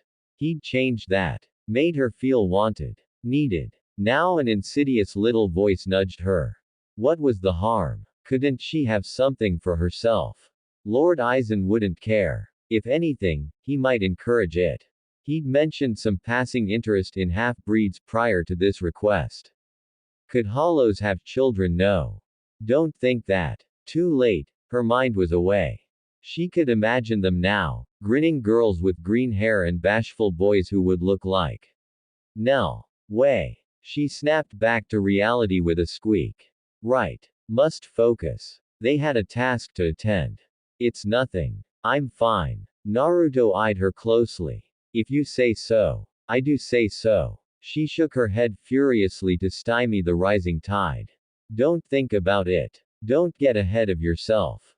You really are dangerous, she muttered to herself. I need to be wary of that silver tongue. She realized her mistake a moment later. Blah. Naruto stuck his tongue out, reveling in her blush. Nell kicked out at his leg and he withdrew, laughing. With that, she felt a modicum of self-control return. So, she asked him, where should we start? Don't worry about that. He stepped out of her garganta with a shrug and strode across the air, forcing her to follow him or be left behind as he descended to the street below on a series of invisible steps. I've got this. But first things first. He sniffed once, twice, thrice now, scenting the air like a fox. Where's that smell coming from? Oh, dear. Naruto's head whipped toward an open alley. There. He lunged forward with a whoop of delight, leaving a cloud of dust in his wake. Ramen. 0.0.0.0. Urahara twitched. He'd sensed something just now. Well, that can't be a good thing. 0.0.0.0. The hollow crummed. Cleaved in two by a single blow, its body split in half and dissolved, leaving nothing behind but a fading scream. Ichigo shouldered his sword with a grimace. Try as he might, he'd never gotten used to that. It was so damn strange. Monsters shouldn't dissolve like that. Even if they couldn't be seen by normal people. Bastards like this shouldn't exist. Rukia had tried explaining that to him once, but he still didn't understand it much himself. Suffice to say, the only good hollow was a dead hollow. Not bad, Ichigo. He pretended a little at Rukia's praise. This was nothing. And really, it wasn't. I felt like he was growing stronger every day. On to the next, then. He turned a quizzical look her way. Odd. She seemed to be staring past him. Oi, Rukia. You alright? You're spacing out. Move you fool. Too little, too late. Ramen. Something blindsided Ichigo from the left. By the time he registered their presence it was over. A body smacked into him at speed. Stars' entire galaxies burst before his vision. Then, quite suddenly, he was airborne, sent flying with impossible force. It was a short-lived flight. His face struck a wall. Slide it down. Sorry about that. A youthful voice crowed through his ringing ears. Strong hands nudged him onto his back. Righted him. Pulled him up. Didn't see ya there. You're not bleedin' too bad, are ya? Ichigo felt a chill in the air. A shadow fell over him. He pivoted in place. Where once there had been an empty street behind him, it was empty no longer. Someone stood before him, a man in bright clothes. There was a hole in his chest, bits of bone plastered to the side of his face.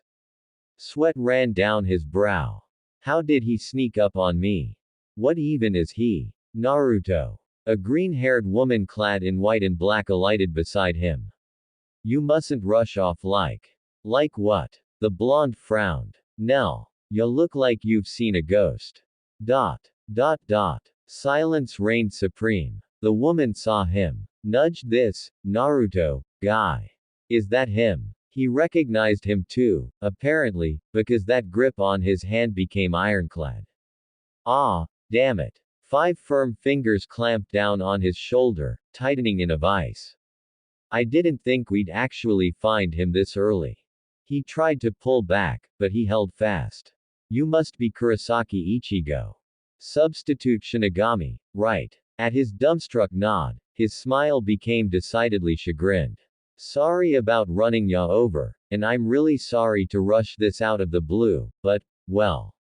Would you kindly die? Movement. It all happened so fast. He heard the dull crack of sound, felt it now as an open palm slammed into his face and caught his chin. His body flipped backwards through the air, struck a power line, and crashed back to the ground. All this in an instant. His very soul ached from the sudden shock. What was that for? Sturdier than you look. The blonde squinted down at him. Good to know. Still, what's with that ridiculous sword? Is that supposed to be your Zanpakuto? Why haven't you released it? Release what now? The hell are you talking about? Really? His foe's face fell, smiling wiped away. Are you seriously that much of a rookie? This won't even be fun. A lone finger rose, red light swirling at the tip of his digit, growing larger with each passing second.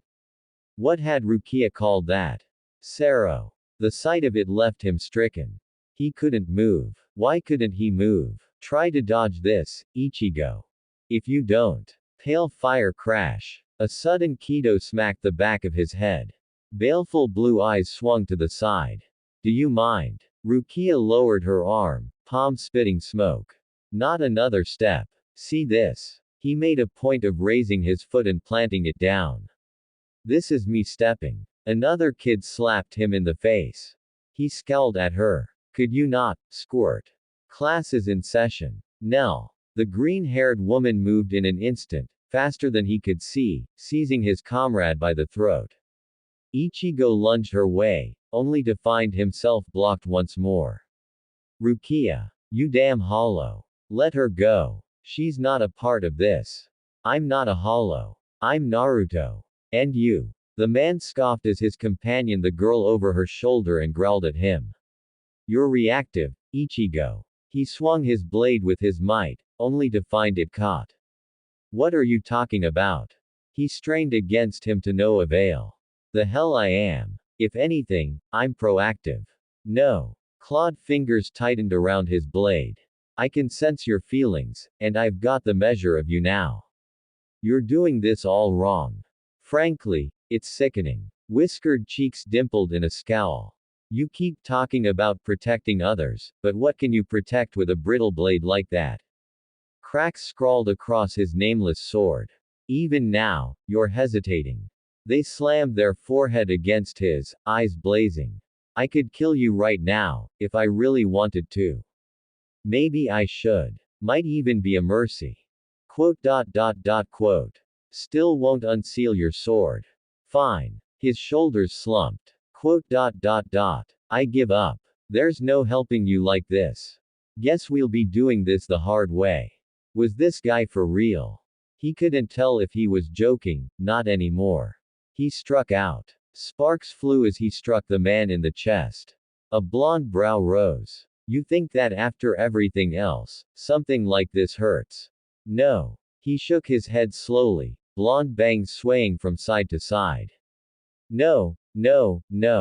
This doesn't even tickle. As he looked on, the tiny cut closed, flesh winding its way back into existence. When was the last time you took a good hard punch to the face? I can tell just by looking at ya. You don't know the meaning of pain. But that's alright. I'm gonna show ya. Bam. Thruck. What's gonna happen when you face someone strong, someone like me, and nobody's there to save you? What will you do, then? A knee slammed into his gut, folding him in half. I'll tell you. Another blow, clenched knuckles cracking across his face, rocking him to the side. Fight back. You have things to protect, don't you? He kicked out, launching him through a building. Don't hesitate. A spinning kick sent him skidding back the way he'd come. Don't doubt. Don't ask yourself why. Just fight. How else can you protect your family, let alone yourself? His shadow loomed large over him, filling him with dread. The world slowed to an agonizing crawl as his arms swept up. This was it. Death. He was going to die. Snuffed out like a candle in the wind. Need some help, amateur. A low, bemused voice trickled in his ear. I'd be willing to lend you a hand, if you asked nicely. It all happened so fast. He beheld a pale figure in his mind's eye grinning from ear to ear. It looked a lot like him actually. An awful lot like him. Who are you? A ghostly hand touched his back. Finally, hear me, did you? Golden eyes gleamed as a pale chin came down over his shoulder, framed by a merry cackle. I thought you'd never ask, partner. After all, I am. It rang in his ears like a clarion call. The name tore out of the Reaper, with a roar as he swung his blade forward.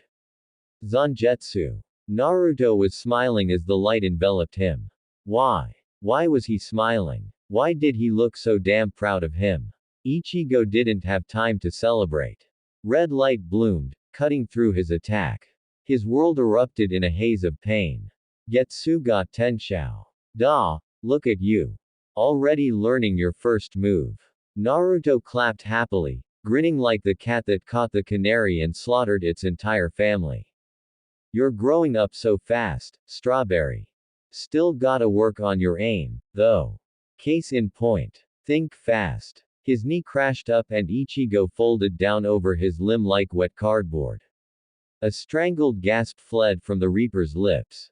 Naruto tutted once, patted his head, and brought his arm around, delivering an almighty elbow to the back of his would-be adversary's skull. Momentum did the rest and Kurosaki left his face intimate with asphalt in a way no self-respecting Shinigami desired. And yet despite that, he got up again. Truth be told, Naruto felt a strange sense of satisfaction about it all. Because you see, each time he knocked Ichigo down, the boy dragged himself to his feet. There it was again. Blasting him with a weak zero only served to confirm his efforts. Kurosaki was getting stronger. Faster. Adapting. He hadn't been able to use Getsuga Tenshou until just now. His style was still crude for the time being, brutish even, but the same could be said of him once, couldn't it? He only had more substance and style thanks to Nalil's rigorous efforts. Given the chance to improve, to be properly taught, he surely would. Speaking of which, a distant explosion had him craning his neck toward the southern edge of Karakura town. Well, she's certainly fulfilling her end of the bargain. Oh. His words peaked into a laugh as Zangetsu whistled by and shaved a strand of blonde hair just above his forehead. Much better, strawberry. Almost got me that time. A wordless war was his only warning before the substitute Shinigami pivoted and struck at his face, blade wreathed in blue light. Stop calling me that. Much to the young man's chagrin, it crashed down into an open palm. Not a single drop of blood was spilled. That much hadn't changed. Even with this strange recovery of his, he hadn't been able to injure him. Not once. Not then, and certainly not now. Merry blue eyes peeked out from behind the blade as he twisted it in his grasp. I will when you make me. Even now, Ichigo didn't give up. He braved this blade with both hands. Zangetsu howled with blue light and the world went white. The ensuing explosion devastated the street, kicked up a cloud of smoke, and did jack all to move him. Huh. Naruto squinted, blinking a spot away from his vision. Not bad. That one made me feel all nice and toasty. What else ya got? A roaring wave of blue burst out of the mist and snapped his head to one side. No pain, only the vague sensation of forced movement. Impressive. Most impressive, but still not enough. He rode with the force of the blow and snapped a vicious kick into the space he knew his adversary occupied. The dull crunch of 3 ribs was his reward. Ichigo rocketed out of the smoke, struck the street 3 times, skipped across a block like a flung stone, and struck a building with an awful crack. Somehow the poor house held. The boy's bones didn't. He slid down its broken edifice with nary a sound. Naruto counted to 3. 3 more now, then finally hit the count of 9. Alighting upon a nearby lamppost, he looked down at the battered boy. Are you finally done over there? Sure enough, his words reactivated the ravaged reaper. A string of angry curses followed. Zangetsu planted itself in the street. From there he used the massive blade as leverage to hoist himself upright.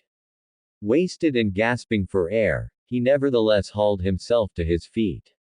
Not yet. Good. Good. He couldn't help but clap his hands, applaud his determination. That's the way, Ichigo. Never give up. This substitute Shinigami had spirit.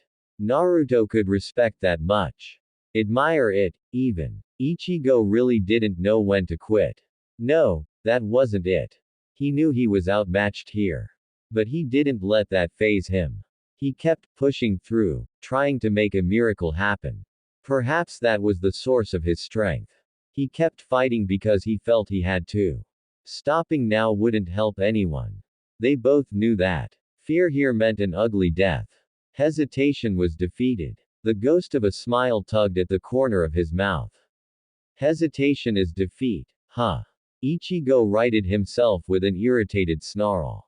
What are you talking about? He laughed a little. Just reminiscing about the good, old days.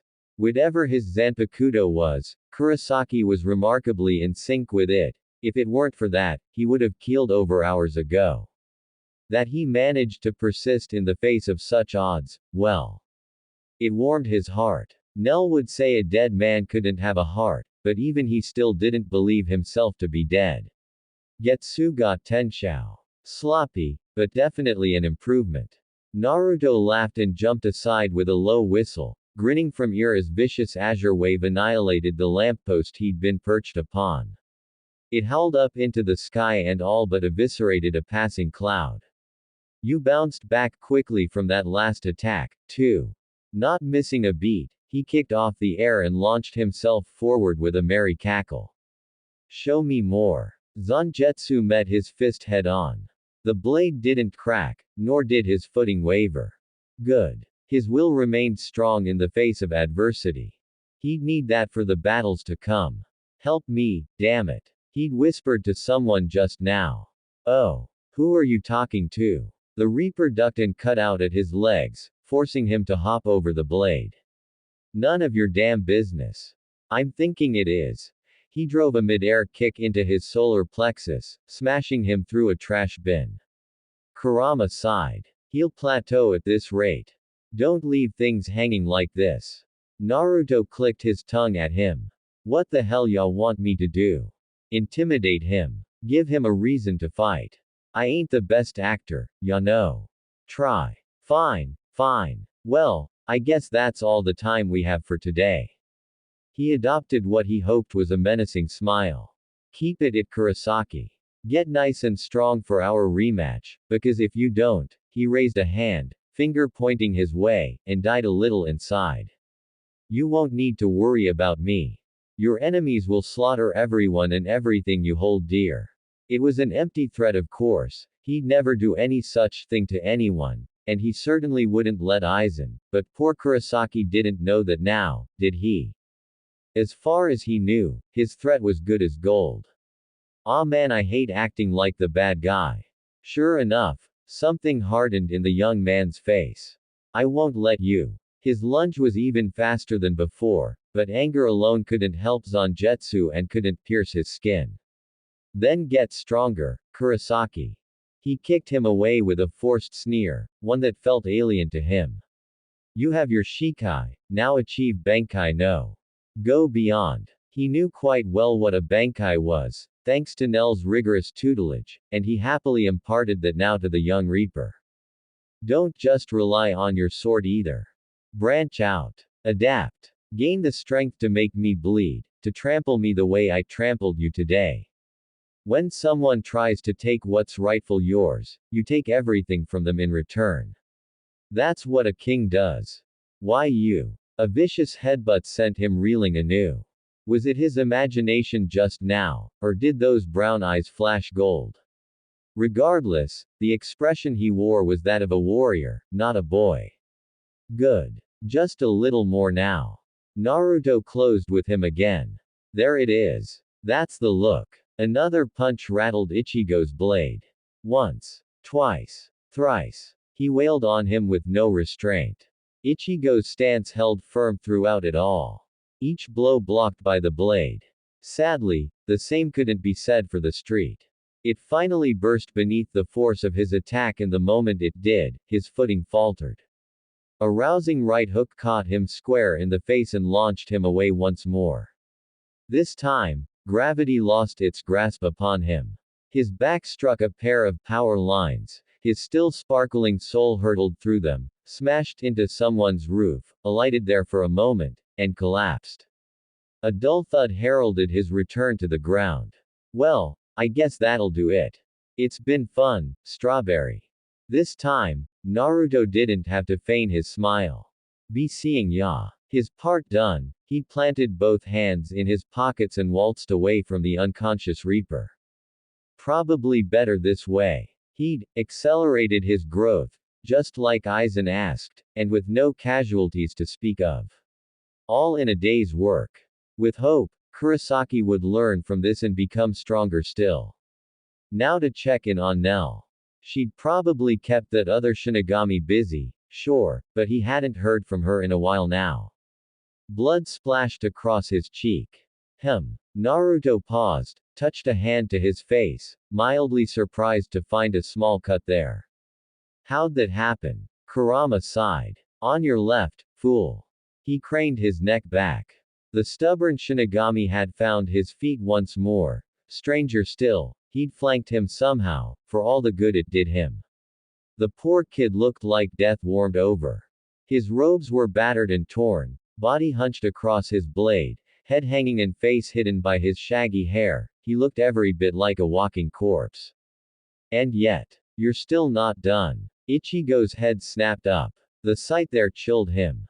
What was that? For some strange reason, half the boy's face now stood sheathed behind an eerie white-red mask, the eye of which gleamed a wild gold, encompassing more and more of his countenance as he looked on. That once resolute visage was twisted in a crazed grin. Zangetsu hung loose at his side, gripped not by the tang that served as its hilt, but by the bandages wrapping it. Dark energy flowed forth from the blade, not that of a Shinigami, but something else. Something stranger. It felt like a hollow. Yet for all that, Ichigo didn't go berserk. He stood his ground. Sorry, a distorted voice flowed forth from the Shinigami's grinning mouth. But I can't let you kill this guy yet. I just woke up. After all. Just woke up. Do you have any idea how much you've pissed me off?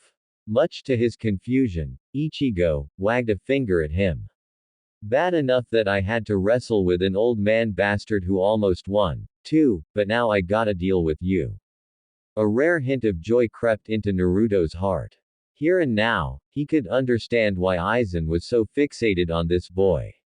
You're just full of surprises, aren't you?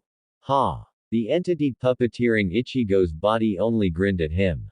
Strange. It both was, and wasn't Kurosaki. He found his curiosity piqued regardless. You don't know the half of it. His sword swept out, conjuring a wave of dark red light. Naruto batted it aside into the sky. Frowned now as he felt it sing his palm. That's more like it. I can actually feel that. Ichigo yanked on Zangetsu's bandages, whipping the blade back into his hand. Give me a second, and all you are feeling is oblivion.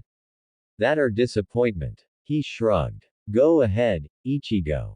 Flip that coin. See what happens. A crackle of movement was his only warning before Zangetsu came crashing down on the back of his head. He stopped it with a single finger. That lone digit folded over the blade, effectively locking it in place. With his free hand he calmly reached up, curled it into a claw, and... Ah, come on. Ichigo recoiled with a snarl. What are you made of, pure metal? Might as well be. Naruto thrust his palm forward, Rasengan gleaming in hand. Time for you to sleep now. Yusanuva. The jutsu struck the hollow-feed Shinigami at speed, crashing headlong into his chest with all the power of a hurricane. There could be no contest. Away he went, crashing through one building, another, a third now. Naruto watched him recede into the distance. Waited now, as his cries faded away, then fell entirely silent. Still no sign of him. Was it finally over? On a whim, he walked after the wayward Reaper, slowly. Just to be safe. Sure enough, he found Ichigo sprawled out beneath a mound of rubble. Lucky him. He'd crashed through an abandoned house. No casualties to burden his conscience. Somehow the boy was still conscious, if only just, judging by the angry noises he made. A quick touch, a flare of chakra, and he mended the worst of his wounds, bringing him back from the edge of death. You did good, Ichigo. He patted his head, unable to help himself. Real good. Train hard, and you'll never be this weak again. He reached down and gave his mask a good hard flick with his index finger. It shattered like brittle glass. Dull brown eyes squinted behind it. Damn it, what are you? Believe it or not, I'm your friend. Get some sleep, now. Another finger flick sent him under completely. Naruto took 3 long strides backward. A deep breath now. And then, arg. He doubled over, clutching his head with a whine. That was so embarrassing. I aced like some cartoon villain. So cliché. I wanna die. There, it was for the best. The blonde kicked the ground. You give the speech next time. That was humiliating. Still he'd left a lasting impression on the Reaper, and accelerated his growth, just like Aizen had asked. His favor was done. With some hope, a bit of skill and a pinch of luck, Kurosaki Ichigo would turn out just fine. Now it was time for some ramen. Wasn't it? Was he tempting Murphy's Law here? Kind of felt like he was, ya know. He looked left. Right now. Nary a soul in sight. Great. Naruto turned, craning his neck toward the same scent as before. Ain't nobody gonna stop me now. A cackling golden comet fell out of the sky and crashed into him at speed. Down he went, smashed back first into the asphalt. What the hell? A rough voice growled above him as someone pressed a foot down on his throat. Is this what I get for listening to that four-eyed bastard? He said there was a strong hollow here, oi. He blinked through bleary eyes and found a one-eyed man grinning down at him. And who was that sitting on his shoulder? Don't tell me you're dead after that. Oh, come on. Blue eyes blazed red and he bucked with all his might, tearing free from the trap. Get offa me. He swung a fist upward. It met a jagged blade. Remarkably, it blocked him. The grinning man leered down at him. Now that's more like it. Nalil pitied the weak. Truly she did. She wasn't entirely certain why she felt this way, yet the feeling persisted. Nagging at her. Doubtless she'd been much the same when she was alive, helping those who were less fortunate, protecting those incapable of protecting themselves, teaching hard-wrought lessons to those who refused to learn otherwise. Sometimes those lessons meant mercy. At other times, force was required.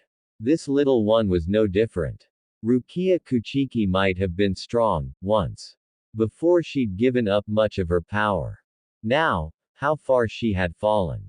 And yet for all that, she threw herself at Nell time and again, determined to get past her. Get out of my way. I'm afraid I can't do that, Shinigami. Nell smiled softly sadly, as she brained the little reaper with her still-sheathed sword, sending her sprawling into the street once more. Don't worry. Our objective isn't to kill Ichigo Kurosaki. Or you for that matter. She raised a palm, letting a harmless kiddo crash against her open fingers. It didn't even tingle. She waved her hand, letting the smoke fade away like so much steam. I do dislike bullying the weak, but I've been asked to keep you busy in the interim. This would be so much easier for us if you just sat down. Don't underestimate me. Why wouldn't I? Nalil tilted her head toward Rukia. You're weak. She watched those words take root in the poor girl, a seed planted in the depths of her heart. My, but she looked furious now. Good. Maybe she'd learn to become strong again. Perhaps stronger still. But for that to happen, for Rukia to truly understand where she stood in the pecking order, she might have got a little rough. Naruto would understand, surely. This was necessary. This little one would never become strong otherwise. Another kiddo smashed her harmlessly in the face. She sighed softly. Violence it was, then. How uncivilized. For what it's worth, I don't hate you, Shinigami. She set one hand to the hilt of her sword and unsheathed it slowly. Think of this as a learning experience. Of what? She smiled sweetly. The gap between you and I. To call what followed a fight, well. It wasn't. Nell beat the girl down until she was wasted and gasping for air, her body left littered with countless cuts. To her credit, she tried to rise again, she simply lacked the strength to do so. Her left leg buckled now and she went down in a heap. The poor thing couldn't even crawl forward. Have you learned now? Rukia growled at her from where she lay. Perhaps she had learned. Perhaps not. It no longer mattered. I do hope Naruto's alright. A deafening explosion rattled the world. Honestly. Nell palmed her face and sighed softly. He can be such a boy sometimes. You think so? A tan heel clipped Nell's head and her world went sideways. 0.0.0.0. This man was a lunatic. Naruto swayed back with a hiss, giving ground as that jagged blade whisked over his head. A few stray strands of blonde hair fluttered through the air in his wake. He punched right through them and sent the Shinigami sprawling for all the good it did him. He tumbled away and came up swinging again. It wasn't at all like fighting Aizen. That one was slippery, but he at least had a rhyme and reason for everything he did. But this man, this Kenpachi Zaraki, he didn't care for a reason. Not for words nor wounds or the difference in their strength, not anything beyond battle. That made him damn hard to predict, and it didn't help that was actively trying not to kill him. The same couldn't be said for this crazed Reaper. He just kept advancing. And he was getting stronger. Slowly but surely, for every wound he inflicted he got a little better, a bit faster. It wasn't enough to best him, but he was starting to notice all the same. For all the fire in him, the madman refused to stay down. He was relentless. Ordinarily he would have respected that, the determination to never give up. Now, not so much. Is this what it's like to fight me? Yes. Just more bloodthirsty. Who you talkin' to, hollow? None of ya business. He decked him in the face only for the Reaper to rush in and swipe at him with his sword. No form, no substance. He just swung the blade around like a metal bar. A very dangerous bar and one he wanted to avoid at all costs. He doubted the man could cut him, but he could probably still hurt him. Impact and momentum were a helluva thing. This couldn't go on. At this rate, he would have to kill this man. He didn't want to. He really, truly didn't. But if this continued, 0.0.0.0. A good fight. For the longest time, it was all he sought. Pretty much the only thing Zaraki Kenpachi had ever wanted, really. Someone strong for him to fight. No need to hold back, a chance to truly cut loose and wage war with all his might. Wasn't that what he wanted?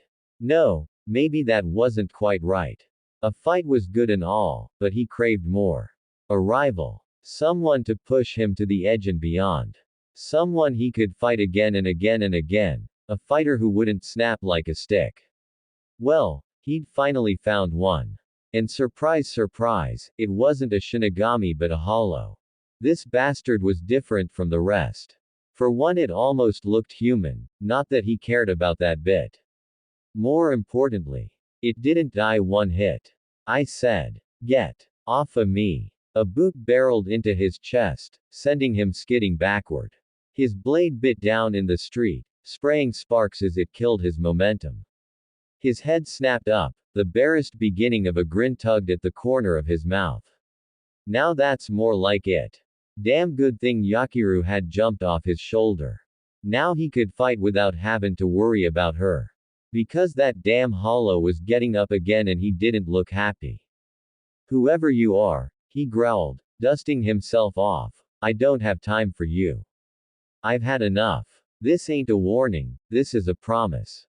Buzz off. Or else. Promises, promises." He wasn't going anywhere. "Ain't ya gonna draw your sword? Don't get one." The hollow shrugged. "Don't need one either. Not for you. Ha. Bastard. Let's see." A fist shot out and smashed hard into his ribs, producing a startled grunt. Momentum caught up with him a moment later to launch him down the street. He was still hurtling through the air when a golden meteor crashed down from the heavens, stomping him into the asphalt in a shower of dirt and dust. Anyone else would have been worried. Maybe even wounded. Not him. Give up. A sandal-clad foot stomped on his windpipe. "Or so help me, I'll knock you out." "Never." Zaraki laughed at him. The blonde balked. That moment of hesitation cost him. He almost didn't see his jagged blade sweep out the smoke. The hollow dodged aside out of reflex more than anything else. The moment he did, he stopped putting pressure on his throat. "Dumbass. You didn't give your enemy a chance to breathe, not even for a second." Just how green was he? Kenpachi made him pay for it, grabbed him by the ankle, and whipped him head first into a building. Real shoddy construction. Damn thing crumbled like a house of cards around the hollow, swallowing his prey whole. Zaraki climbed to his feet, idly rubbing his neck as he did. Good. He could still breathe. Damn thing hurt like a bitch and he'd have a nasty bruise there come tomorrow, but beggars couldn't be choosers. Disappointment warred with excitement in his head, and the former won out when his foe didn't emerge. A frown creased his scarred face. "What, is that it?" He rumbled at the rubble. "Are you done already? It'd be really boring if you died on me now, hollow. You're afraid this fight will be boring." A low, muffled growl reverberated with the depths of the debris. "I'll spice it up for ya then." The wreckage erupted. No other word for it. Stones blasted in every direction, some even flew his way. Kenpachi lazily cut a large piece of mortar in half, only for the berserk blonde to come barreling through the severed halves and tackle him. A clawed hand closed around his face and smashed him down with a vicious yank. Then the hollow ran, dragging him across the street, grinding his visage into the ground, tearing a furrow as he went. His good eye glared up at him only for it to end as quickly as it began. A savage spin launched him up into the air. He tumbled there for a moment, end over end before he finally righted himself. TCH. He'd never been the best at this air-walking bullshit. The very second he found his balance, the hollow was on him again. He swung wildly his way in a bid to create some much-needed distance, only for the whiskered warrior to catch the blade in his right hand. Sparks flew through the air as it ground to a halt in his fist. Huh. No blood. That was new. Cold blue eyes sought him with intent. You're making me angry, Shinigami. You won't like me when I'm angry. I disagree. He grinned down at him. This is far more fun. Give me all you've got. Fight. Bleed. Die. For some reason, that made the hollow scowl. That's not how life works. It does for me. That's a pity. His right hand snapped forward, bearing a spiral of blue light. Rasengan. And then there was pain. Zaraki didn't rightly see what happened next, but he felt himself shoot downward. His back kissed a wall, then smashed through that, followed by a building, a wall, now a building again. He heard someone start screaming somewhere behind him. Didn't give a damn. Finally he could move again, enough to drag himself up on one knee. His hand came away bloody. Hey! A grin tore across his scarred face. Been a while since I've seen this much of my own blood. Gimme a minute. A heel swooped in at his face. He blocked it with his blade and felt the steel creak in his grasp as the street cratered underfoot. Red eyes leered down at him, harsh and slitted. Wait a minute, weren't they blue before? You want me to try? Fine. Zaraki didn't see the punch that flattened him, only felt it again. Like being on the receiving end of one of old man Yama's hits minus all that nasty fire. Pure pain. His head snapped back, blood flying from his lips. All he saw was a streak of those red, and then hey, where'd the ground go? Oh. Oh, there it was. He struck the dirt once, bounced, and came up swinging. It saved his life. The hollow ducked out of sheer reflex.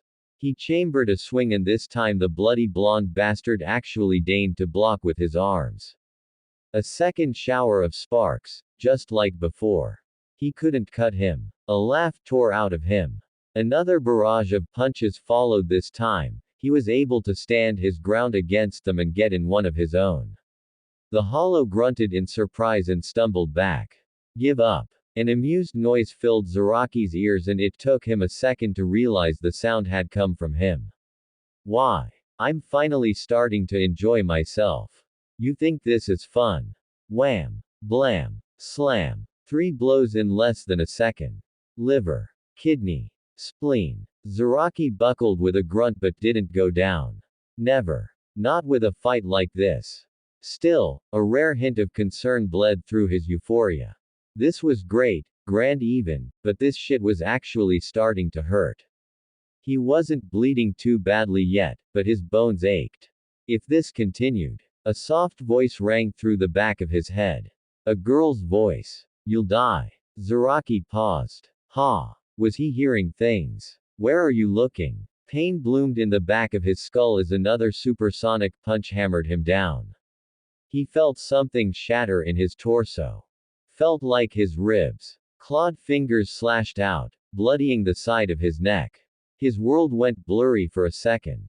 He grit his teeth, grunted, and fought on, trying to crush the hollow down with an overhand smash. No dice. A slippery bastard stepped out of the way and raised a hand. Scarlet light swelled within, growing larger and brighter with each passing moment. What happened? He shouted over the rising hum. You were talking all that good shit a second ago. Red light blazed before his vision. He recognized it. Sero. Cut it. Kenpachi braved his blade with 2 hands out of pure instinct. It saved his life. A torrent of red light parted on either side of him as the Sero slammed into him full force. The heat seared his skin, threatening to cook him where he stood. A growl boiled in his lungs. He felt his sleeves smolder away in the blast alongside a good bit of his robe. It didn't matter. He just had to cut it. Simple as that. A roar ripped through his throat and he followed through, severing the blast in half. It rushed past him unabated. Smoke sprayed across his vision as the blast devastated the buildings around him. Gasping for air, he crashed down to a knee to catch his breath. He didn't feel tired. If anything, he felt great. He'd never been more alive. That's right. Remember. There it was, that damn voice again. Surpass your limits. Get stronger. Better. The hollow surged out of the smoke for him again. This time, he was ready for him. He ripped, took one hand from his sword's hilt and decked him right in the nose. A startled grunt greeted him. He grinned and spun, then swung down with both hands. Whether through arrogance or blind bloody luck, the hollow didn't get out of the way in time. Blood sprayed through the air. Dot. Dot dot. Too shallow. Kenpachi knew it the moment the hollow touched a hand to his shoulder and frowned. All right, he allowed, flexing his wounded arm. You're one determined bastard, I'll give you that. I'm gonna have to try now, ya know. He'd been holding back too. Could this day get any better? Yes, excellent. Laughter bubbled out of Zaraki, dark and exultant, a deep, raucous laugh swelling through the air. I haven't had this much fun in ages. He raised his head, lone eye blazing a bright shade of gold. What did you say your name was, Hollow? Naruto. Turning his head aside, the hollow rolled his wounded shoulder once. He couldn't quite keep the smile from his face, either. Uzumaki Naruto. And don't call me a hollow. I see how it is. The voice sounded decidedly sullen now, almost childish. You ask his name but not mine. She wasn't making any sense. Who are you? Do you want to know my name? And in a single blinding instant, Kenpachi Zaraki understood. That's a good name. Raising his ragged blade, he reached for his eye patch. I'll be sure to remember that. And to you, Naruto Uzumaki. His fingers curled around it ready to tear it free. Thanks to you, I can finally hear it. The blonde squinted at him, unable to understand. Hear what? Kenpachi grinned ear to ear, baring his teeth in a savage, shit-eating grin. In the same instant, he tore his eye patch free. A column of spiraling light burst his body to ravage the world. Two words tore forth his lips, a declaration for all the world to hear. Drink. Nozarashi. A cause to fight for. Ha! Zaraki Kenpachi laughed. He laughed, laughed some more, laughed to high heaven, a great full-throated bellow of mirth he hadn't made since he was a child. Palming his face with one hand, he doubled over and continued to cackle, shoulders shaking, throat aching, until finally his eyes watered and his lungs burned. Why did he laugh, you ask? It was simple. You see, Zaraki was happy. Absolutely giddy really. No, scratch that, he was downright delirious with glee. He was enjoying himself, truly enjoying himself as he hadn't in a long while, perhaps the first time in centuries. Because this was a fight. Better yet, he felt stronger. Like he'd broken down an invisible wall he'd never known existed until now. Somehow he knew this wasn't his peak. Not quite, not yet, nowhere near it, and still he couldn't help but laugh. So this was his Shikai. He considered the blade and slung it over his shoulder. The damn thing was big. Not that he minded. It felt light as a feather, like he'd found an old friend he never knew he had lost. Speaking of friends, oops. With a rueful grimace he looked back to the road, idly regarding the devastation he'd wrought there. In all fairness, he really hadn't meant to swing that hard. He'd carved a canyon in the street with his sword's release, mowing down his foe with it to kick up a cloud of dust and smoke. Oi, Hollow! He bellowed into the haze. Don't tell me that killed you. You're not half bad. Fresh laughter arose from the fog to answer him. I actually felt that, you bastard. The shroud cleared to reveal that damn hollow Naruto, wearing a merry grin as he strode forth, clutching the bloody stump of his right arm. Hey! Bastard looked as happy as he felt. And that stump of his wasn't a stump for long. It regrew as he looked on, flesh and bone sprouting from the ruin of his elbow in an instant. Only the bloody stain on his torn sleeve remained. High-speed regeneration, huh? The Shinigami shouldered his sword with a smile. You're just full of surprises. What can I say? The Urankar raised both arms in a shrug. I'm hard to kill. Good. It would be boring if he died easily. You know, he flexed his restored limb with a hum and began rolling his shoulder in a lazy circle. I oughta thank you. Sure, it's my fault for trying to tank that attack back there, but I'd almost forgotten what pain, actual real pain feels like. A hand rose, fingers lazily clenching into a claw. So thanks again, for reminding me. Keeps me honest. Red light gathered in his palm with a sonorous hum. Let's see what the new sword of yours can do. A Sero burst forth from his fingers. Zaraki met the Sero head on with his blade. He cut it. Right down the middle. Just like that. Nozarashi slammed down and the Sero parted like so much water wound it. The blast split before him, severed halves searing past to demolish a pair of abandoned buildings on the block behind him.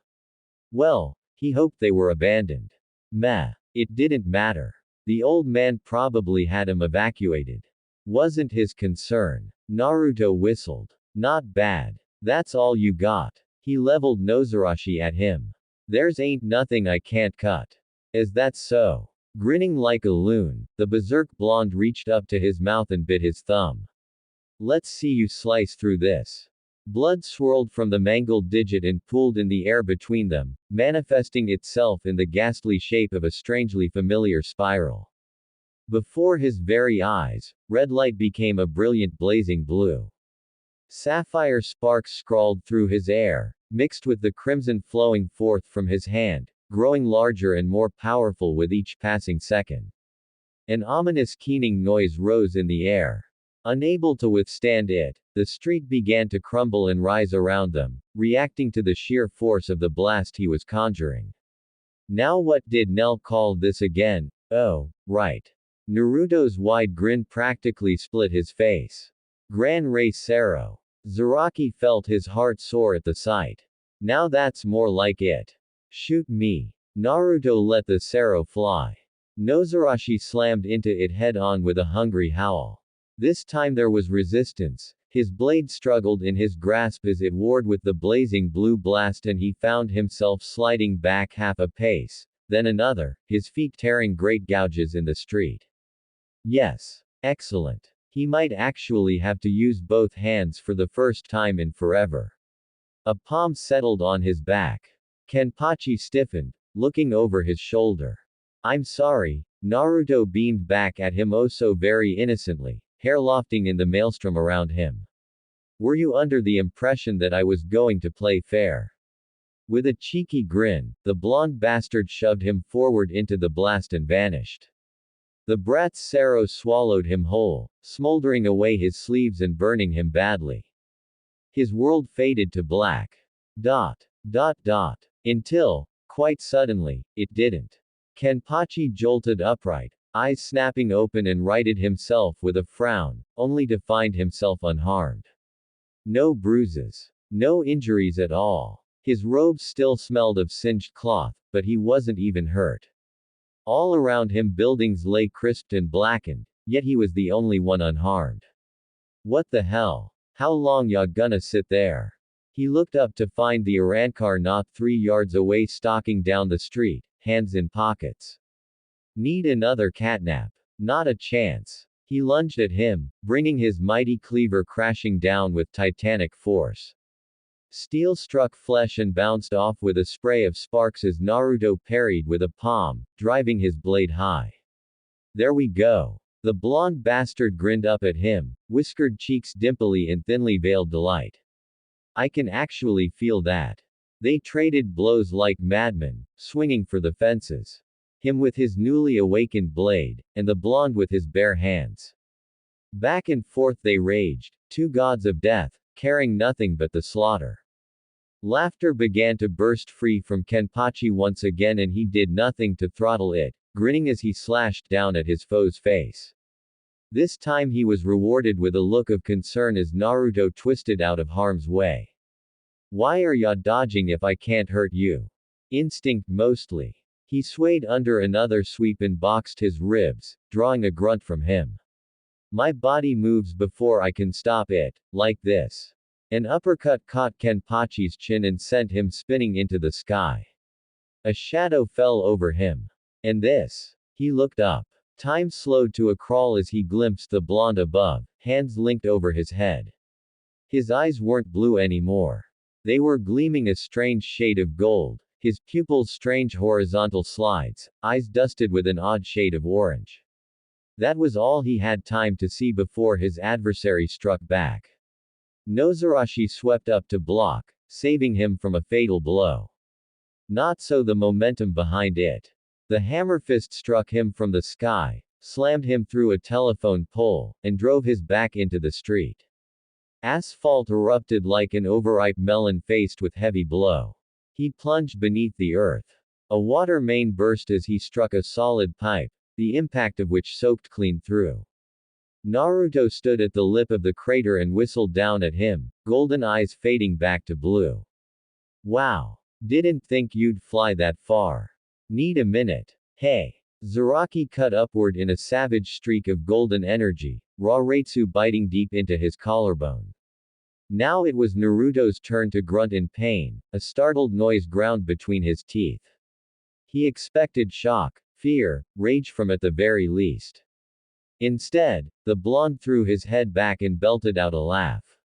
Better. His fangs flashed in the brisk afternoon air as the wound smoldered shut. Let's kick things up a notch. He hopped into the crater and slid down, kicking up dust as he went. Hope you like shadow clones. Both hands crossed into a strange symbol he didn't recognize. Because you're about to. Shadow what now? He stalked up to meet him. Stop throwing words at me and attack already. Blue eyes sparked back into luminous gold. Have it your own way. Five fists slammed into Kenpachi from opposite angles, forming the loose shape of a star. Spine, chest, lungs, liver, kidneys. He doubled over, spat blood, and slashed at them, only for Nozarashi to taste hollow smoke. They didn't even try to dodge or resist in any way, shape or form. The hell was that? Shinobi, pal. Naruto finished his descent, alighting not a yard away. Now lemme see if I can mimic what you did earlier. His fingers clenched, forming a taut point together. Just bring it down, like this. Zaraki's chest ruptured. It all happened so fast. He looked down, eyes bulging in confusion as he beheld the gaping wound, blinked, now, and then the pain was gone. He'd taken a lethal wound. He knew he had. The blood was still there, the tear in his coat painfully evident. But the wound was nowhere to be seen. There and gone in the span of a blink. Confused. Naruto crooned behind him. Don't be. You'll catch on soon enough. He swung Nozarashi at him with a snarl. The blonde swayed back, ducked, and smashed a keening sphere into his chest. He crashed backward to a knee, fresh wounds tearing in his torso. Well, well. He heard a voice Nozarashi echo in his mind. So that's what he's doing. Clever boy. Kenpachi forced his eyes open again. Too late. His wounds were gone once more. For a second there I thought I was dead. Naruto's voice echoed behind him. You were, for a second there. I fixed you, don't worry. He pivoted, but the blonde was nowhere to be found in the fog of war, voice echoing endlessly. It's what I do, Utsi. I fix things. Stuff. People, ya know. I can see your problem, Kenpachi Zaraki. You've subconsciously been holding yourself back, limiting yourself, and you don't even realize it. That's rude. Zaraki spun. He wasn't quite fast enough. Clawed fingers flashed before his face, obliterating his eyes. Something cool settled against his face and just like that, they were restored. See, came the Arankar's merry voice. You're just a little faster now. Let's keep going. He felt pain in his throat as something severed his windpipe, and then that too was gone, replaced by a tingling numbness. Kenpachi slashed out with one hand and touched a hand to his neck. Blood, but again no wound. Exasperated, he slashed at him. Stop talkin' and fight me already. I am fighting you. Nozarashi whirled over his back, blocking clawed fingers. He glimpsed that deranged smile beaming back at him. A bead of sweat ran down his brow. Naruto kept pushing, forcing him back one step, then another. You're stronger now, but not quite at the level one need you to be. Ah, well. He shrugged. I'll just have to kill you a few more times until you're up to snuff. He ran him through with an arm. Blood spattered the street. It's a tricky thing, pushing someone to their brink, to their very limits, then pulling them back again. He heard footsteps behind him a split second before he healed him, then he drove another spiraling sphere into his back and slammed him face first into the street. I'm a bit of an old hat at it by now. Frankly, I'm amazed it's taken you this long to notice. How many times have you died, now? 5, 10, 20, or maybe ack. His words cut off in a startled yelp as Kenpachi kicked him through a building. It bought him a moment's respite, but only just. The rubble had scarcely settled before he was free, spearing into him in a laughing human missile. Somehow he managed to bring Nozarashi around in time to smack him down, but the bastard got a punch that sent him reeling. They set their feet, grit their teeth, and rounded on one another. Then they were off and everything descended into murky madness.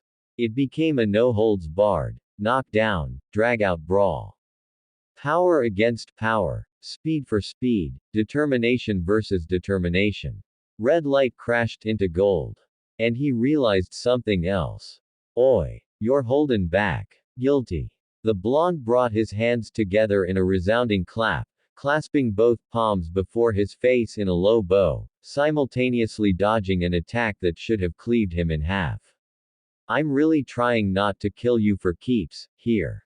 Nozarashi smacked him into the ground, leaving a decidedly Naruto-shaped impression behind. Alright, fine. He righted himself with a laugh. I'll give you a taste. He threw his head back and screamed. A pillar of golden light erupted from the blonde's body with a wordless roar, blasting Kenpachi backward to pierce the very heavens. Naruto's voice kept rising within it as his body burned bright, brighter, brightest still now, rattling the very foundation of Karakura town. It was like staring into the sun. He had to look away if only to keep himself from going blind. Spiritual pressure crashed down on his shoulders, rooting him where he stood, choking him, like an almighty ocean trying to squeeze the very life from his lungs. Zaraki Kenpachi should have felt terror, fear, horror. But he didn't. He was just so damn excited. Now that's more like it. 0.0.0.0. Nell craned her neck. Oh, dear. He's done it now. Rich golden eyes followed her gaze. Friend of yours, take it. Nell tutted softly. You got the drop on me, I'll give you that. However, her dark-skinned foe grinned at her. Well, aren't you a sturdy one? Or maybe I'm a bit out of practice. They leapt at one another anew. She realized the trap and saw her foe's smirk too late. Now, Kazuki. Behind. Not enough time. A rush of red light slammed into her side. 0.0.0.0. Zaraki slashed through the smoke. Are you done over there? My damn ears are ringing. Sorry that it took so long. I guess I'm out of practice. His rival, he couldn't call him anything less, now emerged resplendent, cloaked in golden light, body etched with eldritch black markings like some ancient warrior of yore. His eerie eyes remained gold, but now his pupils bore a strange cross shape to them, shining as though lit within. Even the whisker marks on his cheek had thickened somehow, lending him a more otherworldly appearance. He made no effort to approach him, instead he slung a bone-white staff. Where the hell had he gotten that? Over his right shoulder. The younger warrior blinked, balked at it, and did a double take. Huh. He heard him mutter, utterly taken aback.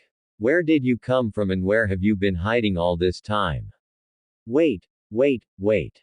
His head shook side to side, as though he were arguing with some inner voice only he could hear. If I have you, does that mean I really died after all? Oi. Kenpachi raised a hand, feeling strangely sorry for him. You alright, there? Sorry. Naruto looked back at him, grinning. I think I just had my worldview shattered and I'm about to have an existential crisis. Come on, then. He crooked a finger at him. Hurry up and attack me before I freak out. I didn't need to tell him twice. Nozarashi smashed into Naruto's chest with incredible force. And failed to penetrate his hide. It was a good slash. Naruto grimaced as it struck. The street splintered and the earth cratered underfoot as it wedged against his skin. And yet for all that the Arankar was neither wounded nor moved. He didn't seem all that surprised either. If anything, the kid looked almost disappointed. Naruto gazed at the blade. Frowned, just a little. Looking back at him now. Is that all you've got? He tilted his head as Nozarashi struggled in vain against his shoulder. Okay, then. He took hold of the Zanpakuto with his free hand and pushed it back. Guess it's my turn. He vanished, but not for long. A flicker of movement was Kenpachi's only warning before a sandal-clad foot slammed into his lower torso. His body folded over it with a wordless gurgle, then he was driven back, smashed down into the ground. Velocity was vicious. Momentum, malevolent. The transformed Arankar rode him like a surfboard, drilling his back into the street, carving a fiery furrow in his wake. His ribs shattered, nearly every bone in his body broke outright and there wasn't a damn thing he could do. Nozarashi tumbled from his grasp. He couldn't find the strength to reach for her.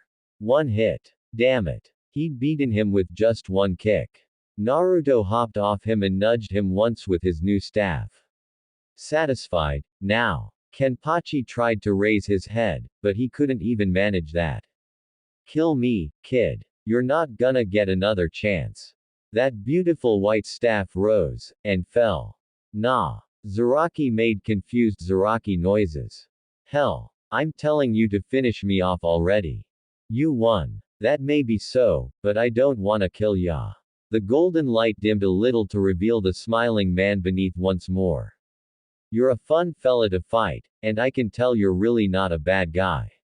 So surpass your limits. Keep breaking them. Don't ever hold back, subconsciously or otherwise. And when you're ready, I'll fight you again. We can be battle buddies, or something. Until then. He left him there, flat on his back, gasping for air, and just walked away. See ya around. Hope you get well soon. Blonde bastard. So this was what defeat felt like. Damn it. Kenpachi heaved a heavy sigh. Where the hell's Yakiru? 0.0.0.0. Nell heard Naruto before she saw him. A mighty explosion, a plume of dust, a moment to wonder what the hell was going on. And then he was just there, standing over her prone form, slapping her attacker aside with the flick of his wrist. Her agile opponent vanished with a gasp and went careening across town. Nell found herself gasping a little as well when she rose, favoring her right side as she drew herself up onto her knees to behold him. His body shone like the afternoon sun, and that was wonderful truly. It was, yet in the same vein, she couldn't help but notice what he held in his hand. She saw the staff. His weapon, no more than that. Naruto had finally found his Zanpakuto. Glowing golden eyes gleamed down at her. You good. When she looked at him, his smile seemed fragile somehow. Yet still, he reached for her. Heat rushed to Nell's face for all the wrong reasons as tentatively she accepted his offered palm. She hadn't been in any true danger, not really, she'd simply been caught off guard. Twice. In one day. Her body wasn't so much wounded as her pride. That might never recover. Still, daring to hold her hand in public. How very bold of him. Yes, she muttered. And you? Naruto gripped his staff tighter. Fine. Liar. She knew he wasn't. She could feel him breaking. I'm not dead, ya know. He'd insisted so bullishly on that, but there it was. His Zanpakuto, irrefutable proof of what he was. An Arankar. Exceptionally powerful perhaps, but an Arankar nevertheless. He couldn't be anything else. That was a lot to unpack, and he would need time to adjust, to heal. Certainly not here. Urahara fanned his face. My, you're certainly making a mess of things. Naruto rounded on him, warding his staff before him with one hand as one might a club. You hurt my friend. Maybe I should make a mess of you. Now. Her attacker dropped his fan and raised both hands. I think we've all had our fill of fighting today. Why don't we let bygones be bygones? You take care of your friend, and I'll take care of mine. Sounds fair. Fair. Naruto stepped forward and took a swipe at him, forcing the older man to duck away. You double-teamed my partner. I'll show you fair. Nell grabbed his shoulder and reeled him back before he could take another swing. Naruto, no. We didn't come here for this. His eyes blazed and she wondered if he would fight anyway. She wasn't strong enough to stop him. Fine. He heaved a sigh, then turned a rueful look on her. I need you to make a garganta, then. I don't know how to do that yet. Nalil was more than happy to do so. Anything that kept him from leveling this town to the ground. As you wish. Still holding his hand, she turned and touched a finger to the air. It split open at her touch to beckon them home. She stepped toward the impromptu gateway, tugging Naruto with her. He still hadn't stopped glaring gold daggers at his fellow blonde. Somehow she feared these two would have quite the spat in days to come. Nevertheless, she looked over her shoulder and gave one last parting shot. We will return, Shinigami. She stepped through the portal and Naruto with her before her companion could think to give a rebuttal. Kazuki heaved a sigh in their wake. I'm sure you will. Well, this is going to be a bit of a problem. His hat fluttered from his head and fell to the ground, split down the middle. Ever so slightly, Urahara's right eye began to twitch. You just had to murder my hat, didn't you? A muscle jumped in his jaw. This meant war. So friends, this was episode 1 of this exciting crossover adventure. If you enjoyed it and want episode 2 soon, make sure to like, share, and subscribe to the channel.